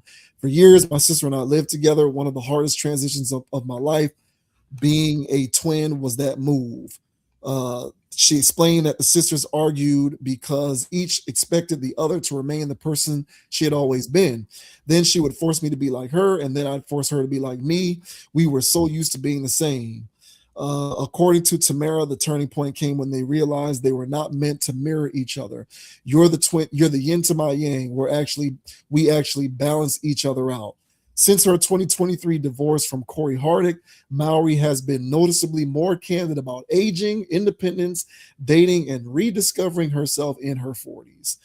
All right, so I want to play this, but I'm going to try to edit my microphone so that the audio doesn't come through, because if the audio comes through, we will most certainly get hit with a copy flag, and we certainly do not want that. So I'm gonna go ahead and mute my microphone, and then, bro, you can go ahead and just kind of. I'm telling you right now, the microphone might not be to play. So, isn't there like a volume button that you got that you do to like crank up? I can turn my volume down. Yeah, turn that down, because I think that's what the controls that. But so my volume is down, but they'll still be able to hear you, right? Yeah, it should be. So I'll go. If it's playing, then just pause it. All right, here we go. There it is. Let's see what's going on here.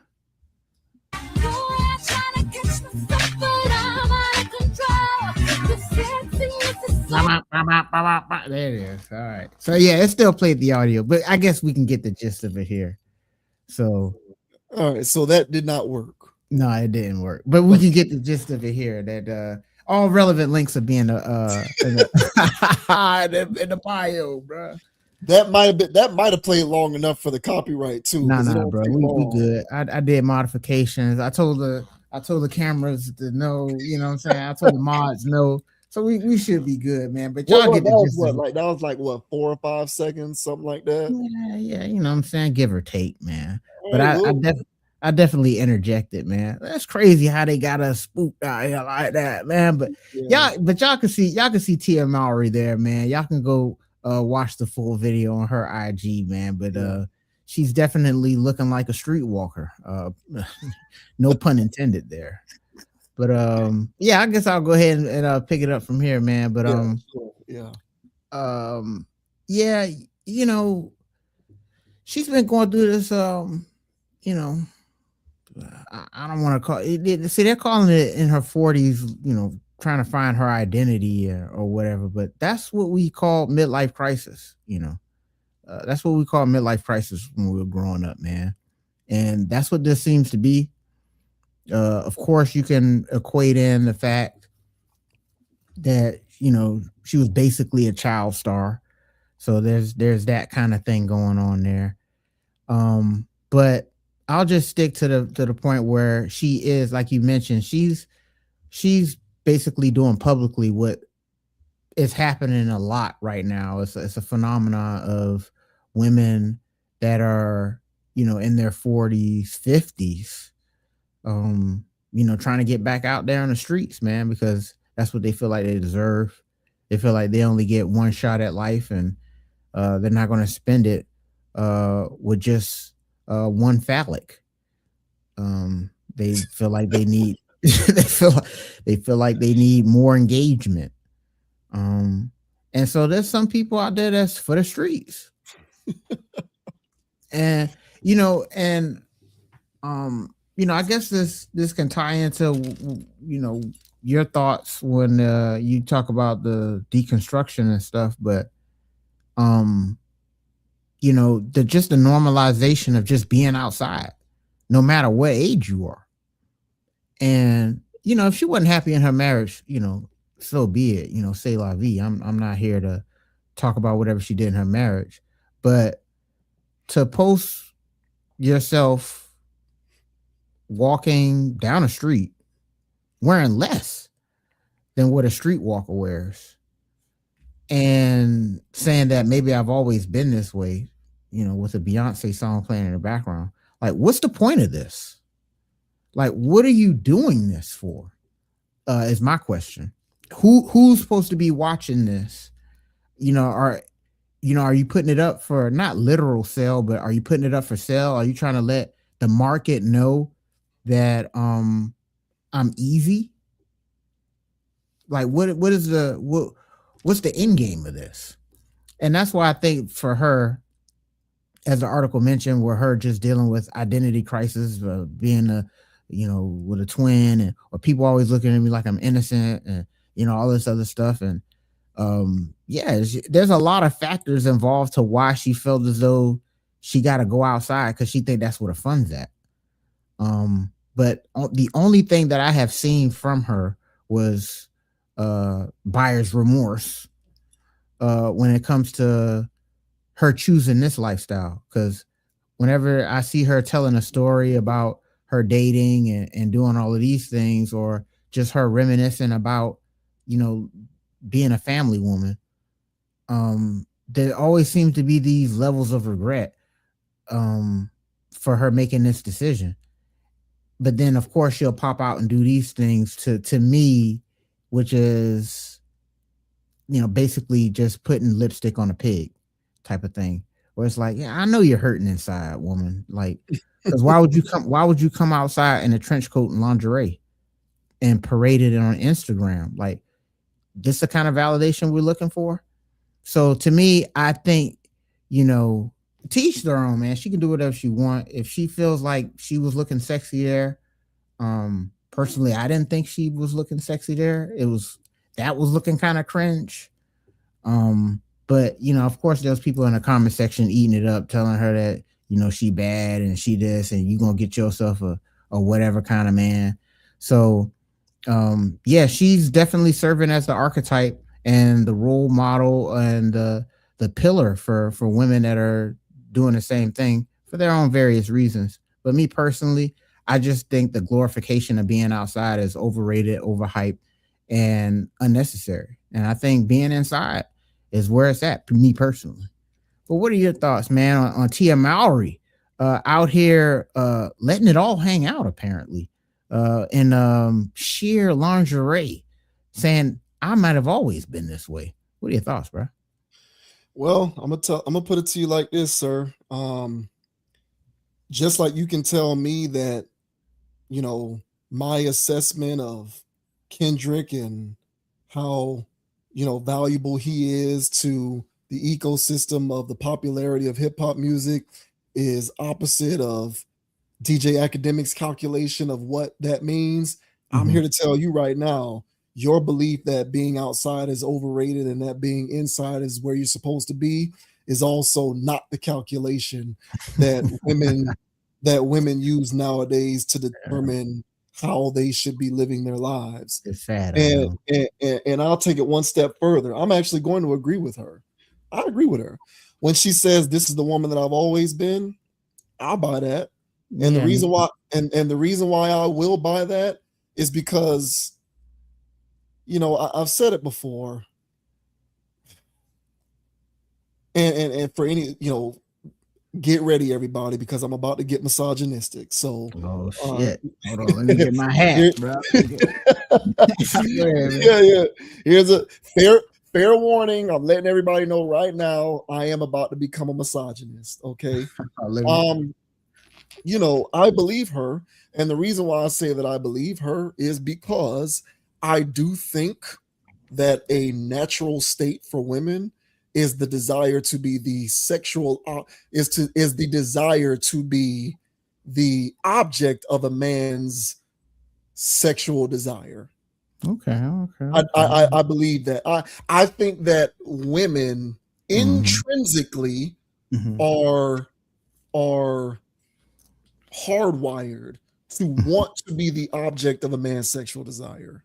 Okay, yeah. I mean, I that's do fair. believe That's that. not too So, spicy. It's a okay, little so hot, bro, but but I'm it ain't saying, crazy.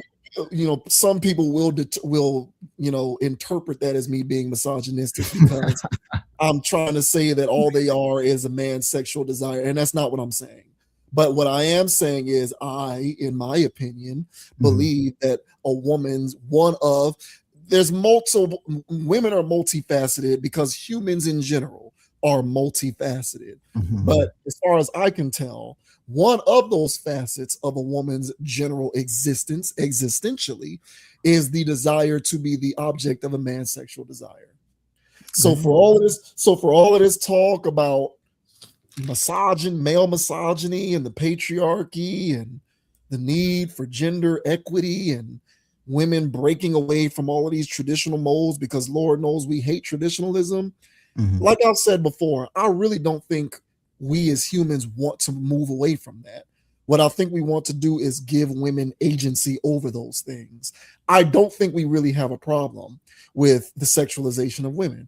I don't think women have a problem with women with female sexualization. I don't.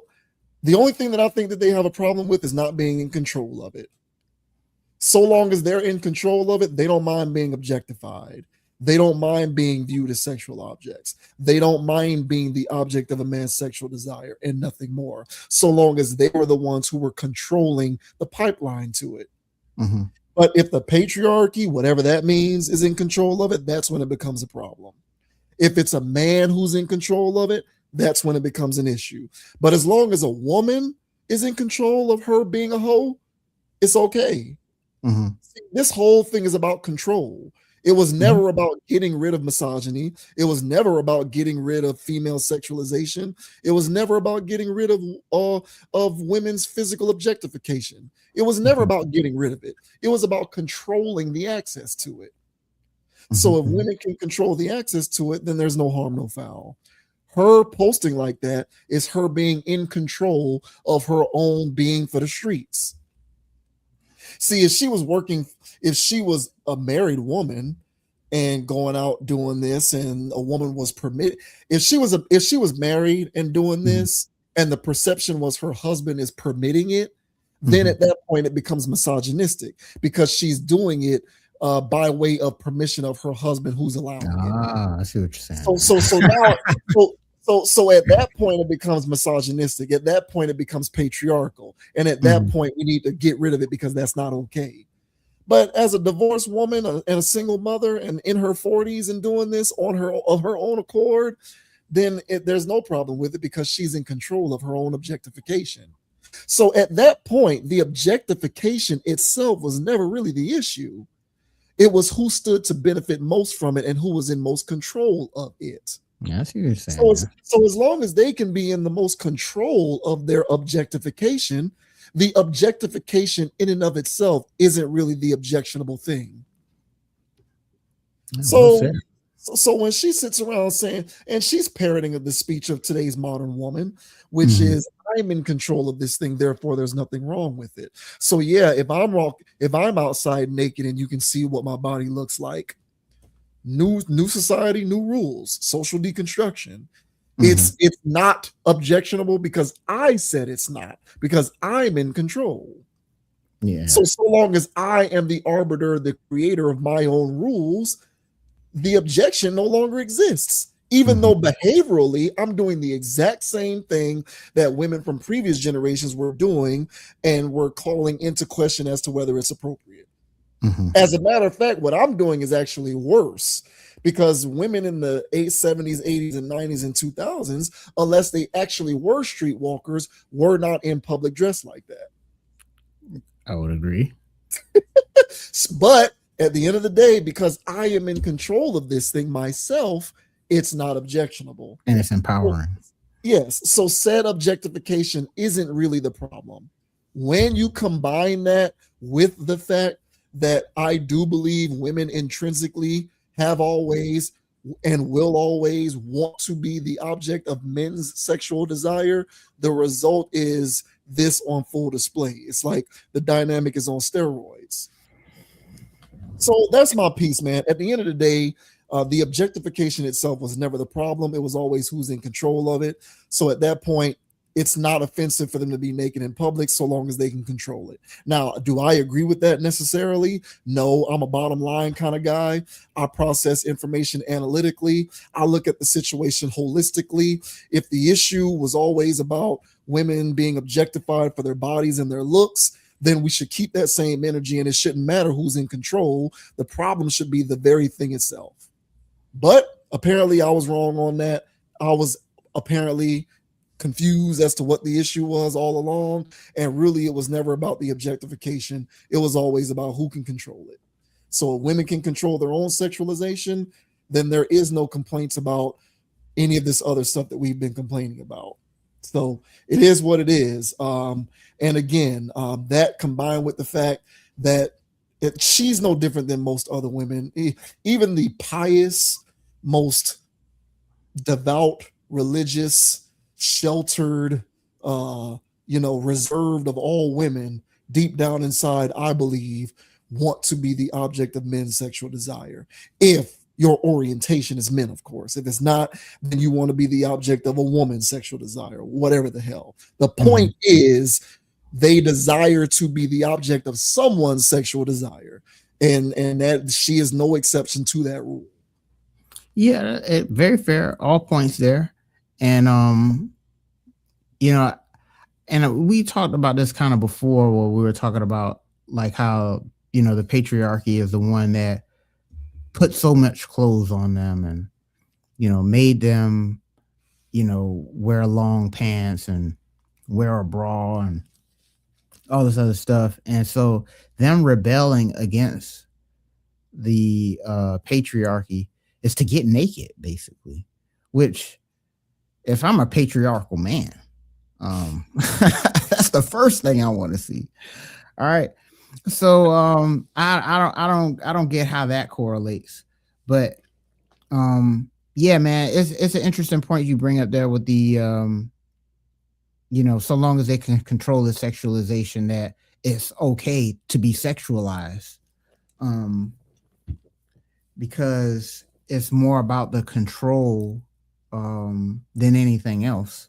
Yeah. And I don't think I necessarily looked at it that way before, and I know you said it here before, but I don't know, for whatever reason, it really just clicked right there of, yeah, I get that point. But, if the problem is still, and I label it as outside, the problem is still, that's where your mind is at. Your mind is about control. Your mind is fixated on something that you can chase forever. Always trying to be in control, always trying to be in control. That's why the word being submissive or submission and stuff like that is a 4-letter word for them. Even though when it comes to the bedroom stuff, for the most part, they like to be subordinate. They do. Yeah, and if you're not a person enforcing subordinacy, they're gonna try to go find it somewhere else. This guy might be a douchebag. I agree with you. I think that they're just triggered by the word. It's the word. Yeah, it's the word. It's a semantic thing. They really, and you've said this before, and I agree 100%. Here, misogynistic alert once again. I'm gonna need to find it. I got a couple of more drops that I need to find. We got I need another drop to find for like an alert for like misogynistic comment, because we need that, because I'm about to say something that somebody also might determine to be misogynistic. But you said this before, and I do agree. I do believe women want to be dominated by a man. I also I also believe that that's their natural state. Like, one of their natural states is wanting to be the object of men's sexual desire. And let me be very clear. That doesn't mean me saying that doesn't mean that I am suggesting that it's okay for men to, be primates and cavemen and just club women over the head and do whatever they want. Like, I'm not trying to at that point excuse barbaric behavior on the part of men. That's not what I'm saying. But what I'm saying is women innately do want to be the object of men's sexual desires in general. I also believe that women innately want to be dominated by men in every respect. They want to be sexually dominated. They want to be financially dominated. In a lot of ways, they want to be occupationally dominated. They want to be physically dominated. Intrinsically, they desire that. And if they don't get it, they will seek it elsewhere. Yeah. So these are just matters of people's natural animalistic tendencies, as far as I'm concerned. And so if you call that out by using a word like submission or submissive, it automatically gets triggered. Who put that trigger there, man? Yeah. That just last night you just said that you like this guy because he's tall. He don't even look that good, but he's tall. Why do you like his physically imposing nature? Is because it's more dominant than yours? You want this guy to make X amount of money. You make good money, but you want him to make more than you. You want him to dominate you financially. It's a word. We're just using dominant, but exactly. It's the same type of thing that you want him to be great. Yes. So you can fall underneath it. Correct. Just don't use the word submissive and you won't hear any submissive. Yeah, you use submissive. I basically said barefoot, naked, and in the kitchen. Yeah. Which honestly isn't a bad prospect when you think about it. Like, I don't know why that's such a bad thing. You telling me you don't want to do that? That sounds like a good time to me. So honestly, man, I think that people they're just so triggered, man. I don't know where all these triggers come from. I'm clearly indoctrination, but people have been so triggered by a lot of these things. And the last thing I'll say, to tie it all in, your point where you're talking about, trying to get the control of stuff. If you're a woman and you're hell bent on trying to gain control, gain leverage, what is that going to look like in an actual relationship?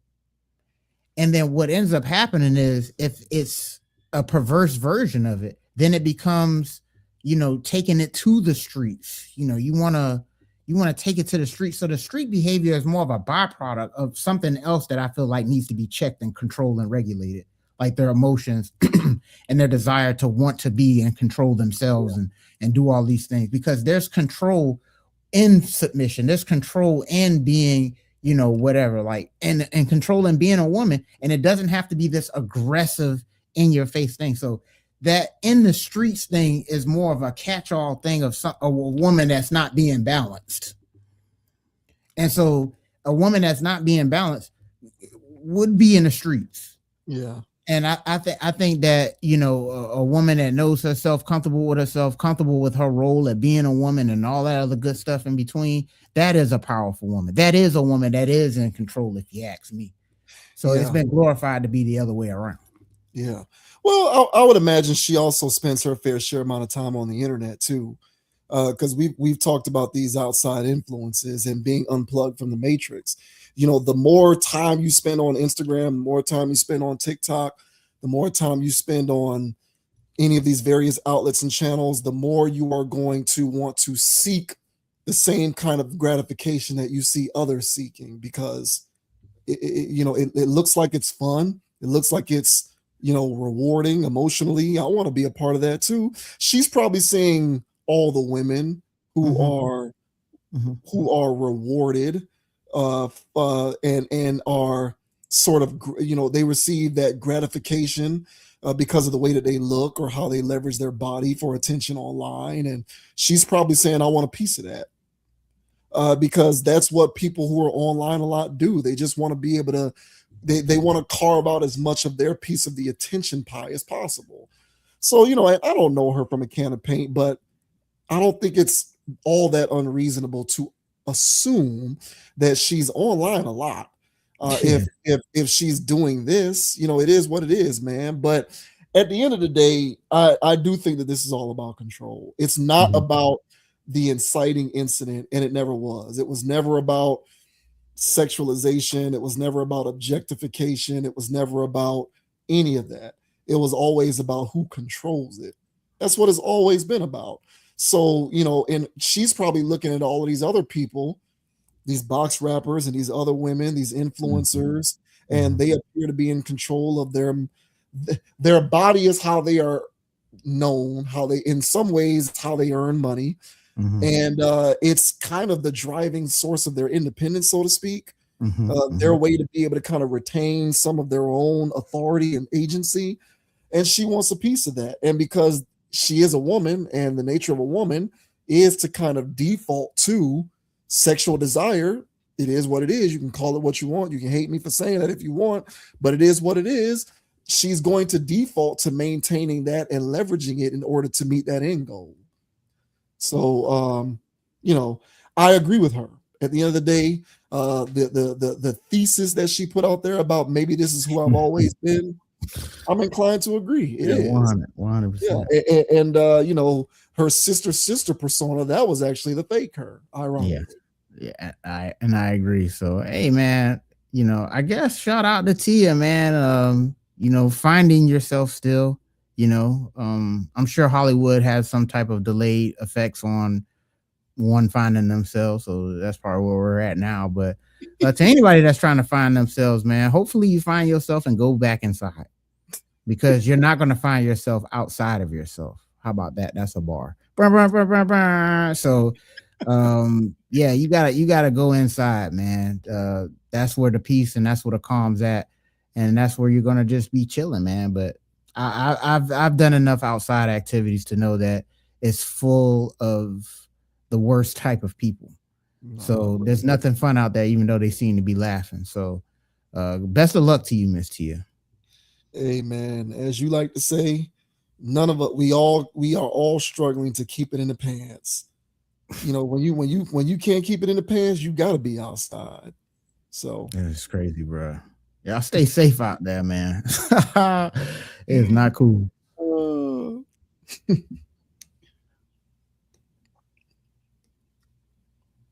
Last up, we have interesting comments made by OG rap artist named Richie Rich. Richie Rich was a guest on All the Smoke, Matt Barnes, Steven Jackson, and he at one point during his appearance on that show, he gave a story talking about the manufactured nature of the music industry, and how a lot of what we see with the music industry, what gets played, what we're listening to, what gets the spins on the radio stations and rated and whatnot, how a lot of that is like actually manufactured and none of it is organically based upon what people are desiring to pay attention to or to listen to. Mm-hmm. So this is actually interesting stuff. So we'll go ahead and play this clip here. So check this out. Here's Richie Rich talking about, when he came to the realization himself that a lot of aspects of the music industry is fake. I tell Leor and Russell, I said, you know what? I don't think I want to do this shit if it ain't no money in it. Leor told me, he said, let me tell you something about the music shit, Rich. He said, this shit is all payola. He was like, I can make your grandmama the hottest bitch in the country. All I need is 6 months. He said, ain't none of this shit real. He said, the reason we telling you this because you a solid motherfucker. He said, so if you want to fuck around with it, it's good, but we just gonna let you know that ain't none of this shit real. The Seasoned Veteran album dropped. Let's Ride was the first single. That's back when the music box was out. We used to watch the videos, you call and do the shit, right? Come on. Nigga, I'm sitting inside my mama house, Jack. The music box come on. They say, #1 debuting this week on the box. Crazy. Let's Ride. I'm on. I'm like, nigga, I'm #1. I call Leor. I said, Leor, I'm #1 on the box. He said, I know, Richie, we bought the spot. Give me a minute, I'll call you back. That's how I go too, dog. And when he said that, I didn't like it no more. Yeah. I didn't, because I really thought that people fuck with me because of what I did. But you come from the authentic grind. Right. Yeah. So I thought it was real, right? You know, when you listen to the radio, you hear niggas say, this LL Cool J, man, and whenever I'm in town, I used to think that nigga was up there. Nah, that's a drop. So I go to the radio station, they show me this shit, they like, let's do some drops. Chewy Gomez in there. He like, Rich, can you do some drops for me? I'm like, what's drop? He said, just come over here and say X, Y, Z. So I get on there, I say some shit, I make a couple mistakes. I said, let me do it again. He said, don't worry about it. Edit, chop the shit I fucked up out, take it back together, play my voice back perfectly. I said, oh, wow. So it's a piece of paper sitting on the thing. I said, what is that? He said, oh, that's today's playlist. So I grab it, and it's got the times and all the songs that's gonna come on. So I'm like, damn, so them niggas ain't really up here when I be hearing that shit. So it just was hella fake. It was a lot of fake shit going on, right? And it was fucking me up. It was fucking me up. So I take this piece of paper when I leave the station. I'm in the car. So I call this little chick, right? And it's like 4:30 and I got the list. I told her, I said, damn. I said, you listen to the radio? She said, yeah. I said, it'd be crazy if they play XYZ right now. And then that shit came on, right? Yeah. She said, it's on right now. It's on. It's on that you just said. I was like, no way. I said, let me turn it on. So we rolling. I'm talking shit, smoking. I'm high. I'm tripping now. Next song about to come on. I said, it'd be a fool if they play woo, woo, woo. That would come on. She said, you're betting 1,000. This shit's, they're playing it. Yeah, they playing it. Yeah. So yeah, what did you think about that, man? So basically, like, what gets played is not really based on audience feedback and who wants to listen to it. These lists are all not really real, top 10s and all that kind of stuff. And Leor Cohen himself said it is just one giant payola. Hey man, for me, this is just another feather in my cap for my tinfoil cap that I've been rocking for years, where, I've been saying stuff like this for a while now. Of course, this is hearsay. I mean, this guy's just saying it and it's not highly documented, but I mean, one could already surmise these things, but this guy was in the industry. He played the game. He shook the hands. And why, at least for me, I mean, I guess he confront now, but I mean, he was on the box, man. He was #1 on the box. Like, why would he knock himself down a peg by saying that somebody else bought him that slot, And because, well, that's how the industry is. That's how it's been going. So this guy was saying this is in the 90s. So by that point, I'm pretty sure it was a well-oiled machine, and it hasn't stopped. Earlier we were talking about Drake, and I was talking about how Drake was being propped up by the music industry. Like he was the golden boy, which was a kind of a shock of, why they let Kendrick body him like that. But that's another topic. But the music industry, as far as I'm concerned, I've heard enough. There's been so much smoke around that I just knew there was a fire. And so whenever I hear stories like this, it just confirms it for me that, firsthand experiences where these industry plant, because he would have basically been an industry plant, I'm assuming, had he, kept going along with it. Apparently he just, didn't keep going along with it or whatever. But yeah, man, they pay to get people in these positions. It's not a coincidence that you're scrolling on TikTok. You keep hearing the same darn songs over and over and over again until you just say, hey, man, block this sound. They're paying for that sound. They're paying for that sound to go viral. They're paying for this artist to go viral. They're paying for that. They're paying for this. And to think that these record labels aren't investing in their investment is ridiculous. And to me, that they seem to have gotten it down to the point where they're only going to promote the people that are promoting the most levels of debauchery, whether it's in their actual lyrics or the music video or both. Their imagery, how they decide to carry themselves, like it's the whole 9 yards. And it seems like the more depraved the person is, the more that they seem to be in my feed. And I don't think that's by happenstance. I don't think that's accidental. I don't think the people chose these people. I think the industry chose these people and shoved them in our face. And the last thing I'll say is that, stuff like TRL, stuff like 106 in Park and all of those things, those obvious countdown things where it's like, oh, the people call in, and people don't call. The people call in. Their votes just aren't taken. That's the only reason to explain why some of those goofy songs would be number one or even on the list to begin with. So all in all, I don't think that bro was mistaken when he was saying that the industry is fake. I think that he's right on point, and this has been something I've been saying for years. And once people actually get comfortable with that, maybe at this point they won't have DJ Akademiks levels of cognitive dissonance. Yeah. But what are your thoughts, man, on Richie Rich saying that, hey, man, the music industry is fake, it's payola, and basically they just put people on by force, basically? What are your thoughts, bro? Yeah, I concur with all of that. I pretty much agree with everything that you said there. I remember one Saturday I was driving on my way to the gym and I was listening to the Hollywood Shuffle. Who Kid has his radio show on Shade 45 every Saturday from 10 a.m. to like 4 or 5 p.m. or whenever it ends. And there was one particular week where I was listening and he cut into the music to address people who were trying to understand why he wasn't playing certain songs, or people were on his Instagram. I guess they were trying to make requests and whatnot. And Who Kid was like, hey man, y'all think that I'm in control of the music that gets paid? Of the music that gets played. He was like, I don't control the music that gets played.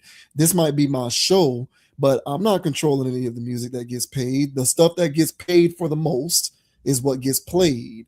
So the stuff that has the most money behind it, that's the stuff that they tell me to play, and then I play it. I'm not really in control of what's getting played here.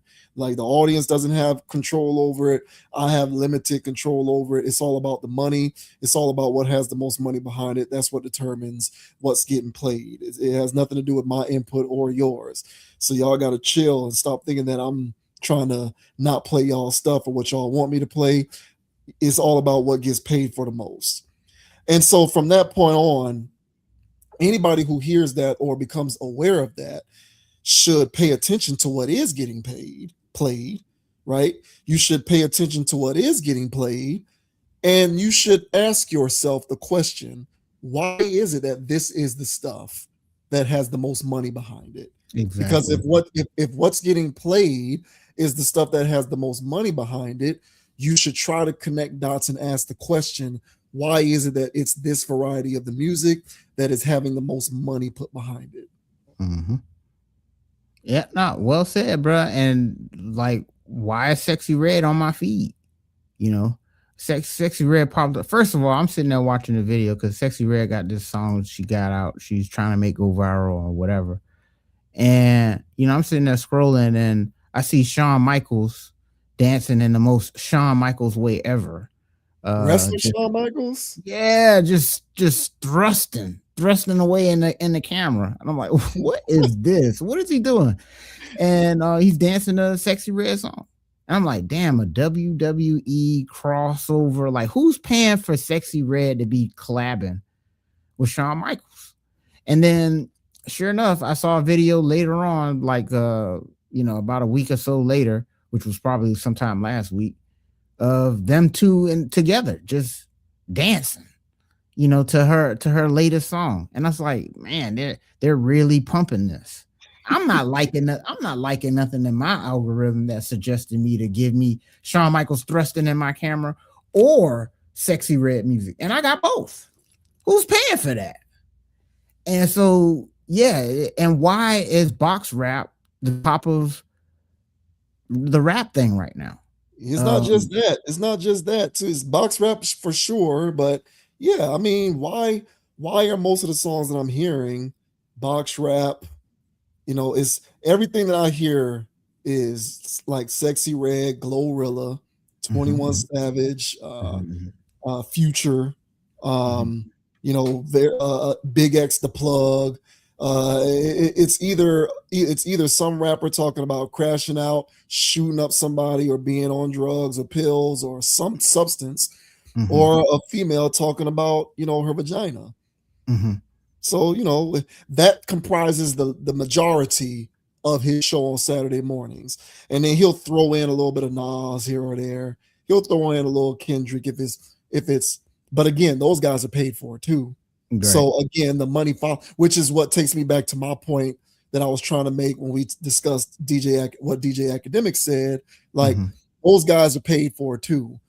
So there's this whole idea that Kendrick shut the music game down with his woke stuff. Well, they're putting money behind that. Who are you consulting in terms of your determination that he killed the party with all of his woke stuff?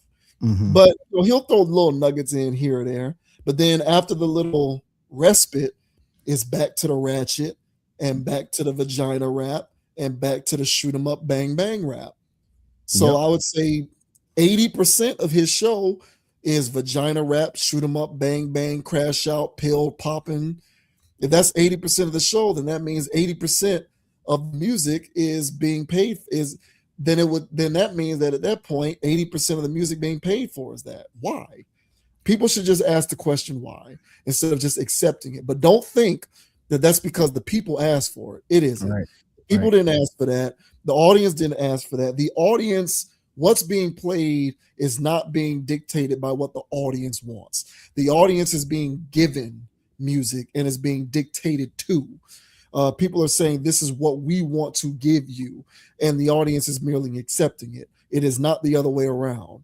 So there's this idea that it's what the people want to hear. No, it's not. That's just what they'll tell you, but that's not actually the case. Which is why, and well said, and which is why, like, I think that the music is taking the decline that it has. And when we were talking about the Drake thing, I was mentioning that people aren't seeing authentic people anymore. They're seeing these bought and paid for, people that don't really seem to have much of a personality. And they're talking about stuff that they don't identify with. Like, I would love to listen to some great rap right now. But if I turn on a radio and the first thing I hear is about how slippery your box is, I'm turning it off. I don't want to hear that. And, same thing for the guys that's talking about going on a drill, and doing X, Y, Z. I don't want to hear that, man. So they're making music that doesn't resonate with the people, which is why when we talked about the Kendrick thing and it has the more of an event feel, he resonates more. Exactly. That air quote woke stuff is talking about stuff that people identify more with than op talk and box talk. So we need more of that. And there's people out there that can rap, and if the same money was behind them as Glorilla, we'll be hearing about them. It's a travesty. Jean Grey in her prime didn't get enough love and adoration. But people quick to know about Lotto. And it's because of these labels, and they'll say that they do their metrics and stuff, and it's like, the people don't want to hear that, so we're not gonna back it. That's bogus to me. So I think that the music industry is its own industrial complex that is serving its own purpose. And this guy here is saying that, hey man, that's all payola, and yeah, I paid to get you there. I'm pretty sure somewhere down the line, if you want to keep going and keep getting paid, you got to keep up with the debauchery. And that's why Drake was the cash cow. So yeah, man, the industry, it is fake. And whenever you get a testimony for somebody that was actually there, and especially if it's something like this, where it's a dated one, where they're talking about this was happening in the 90s, man, just add this to the case study, man. People need to get over, this industry. And I know most people, especially if you're watching this, you already have, but man, there's nothing sacred about it. It's all pay for play. Yeah, it is. And calling the music industry its own industrial complex is pretty accurate, I would say, because the content of the music and all of that kind of stuff, it does put people in a mental prison. Which, if we're going to, of course, surmise that the prison industrial complex physically puts people in literal prison, I would argue that the music industrial complex puts people in a mental prison. Yep, 100. Interesting comments from Richie Rich, but this should be no secret to anybody who does even a little bit of research on the machinations of the music industry. It's just interesting that even though this is more common knowledge now than perhaps it was before, people still don't at least take a step back to say, why is that where the most money is going? And if you find yourself uncomfortable with the idea that the most money is going behind that kind of music, then maybe you should separate yourself from the music. But I think that's where people kind of don't want to do. People are very discomforted by having to confront things that they've always been familiar with to chart a new path for themselves. We discussed that in whichever topic that was. Music is the same way. People don't want to no longer listen to this music. They don't want to, even if they know certain things about it, they want to continue to listen to it because it's what they're used to, it's what they know.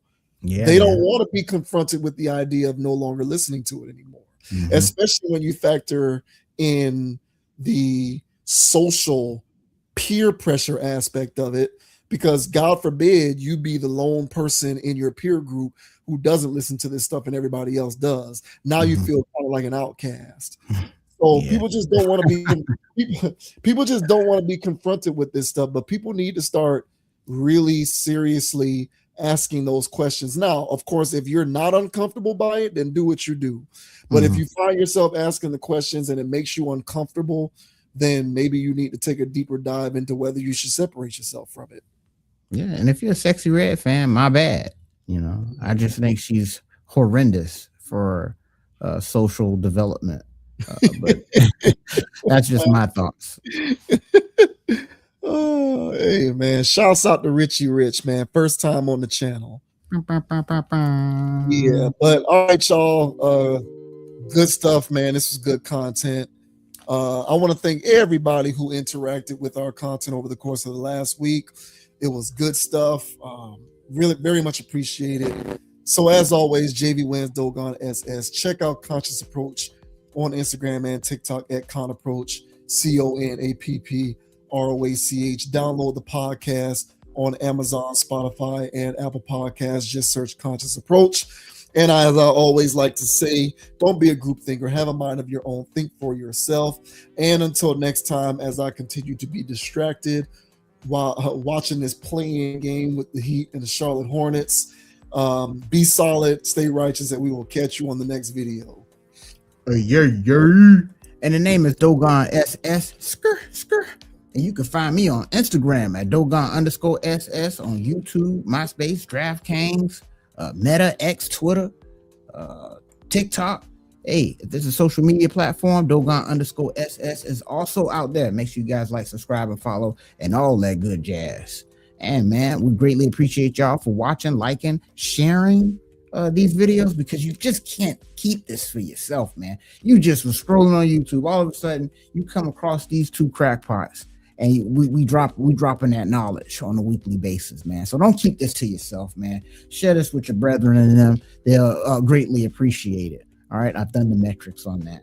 All right, and as I say every week, guys, don't be too high, don't be too low. Keep it calm, keep it chill, keep it player, and don't let anybody get you off your pivot. So until the next episode, ladies and gentlemen, still got more rings than Robert Ory, and we'll see y'all next week.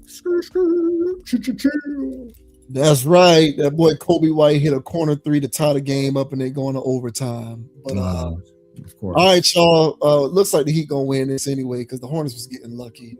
But yeah, we'll see y'all next time. We are out of here. Peace. Peace. Go Heat, I guess, man. Lord.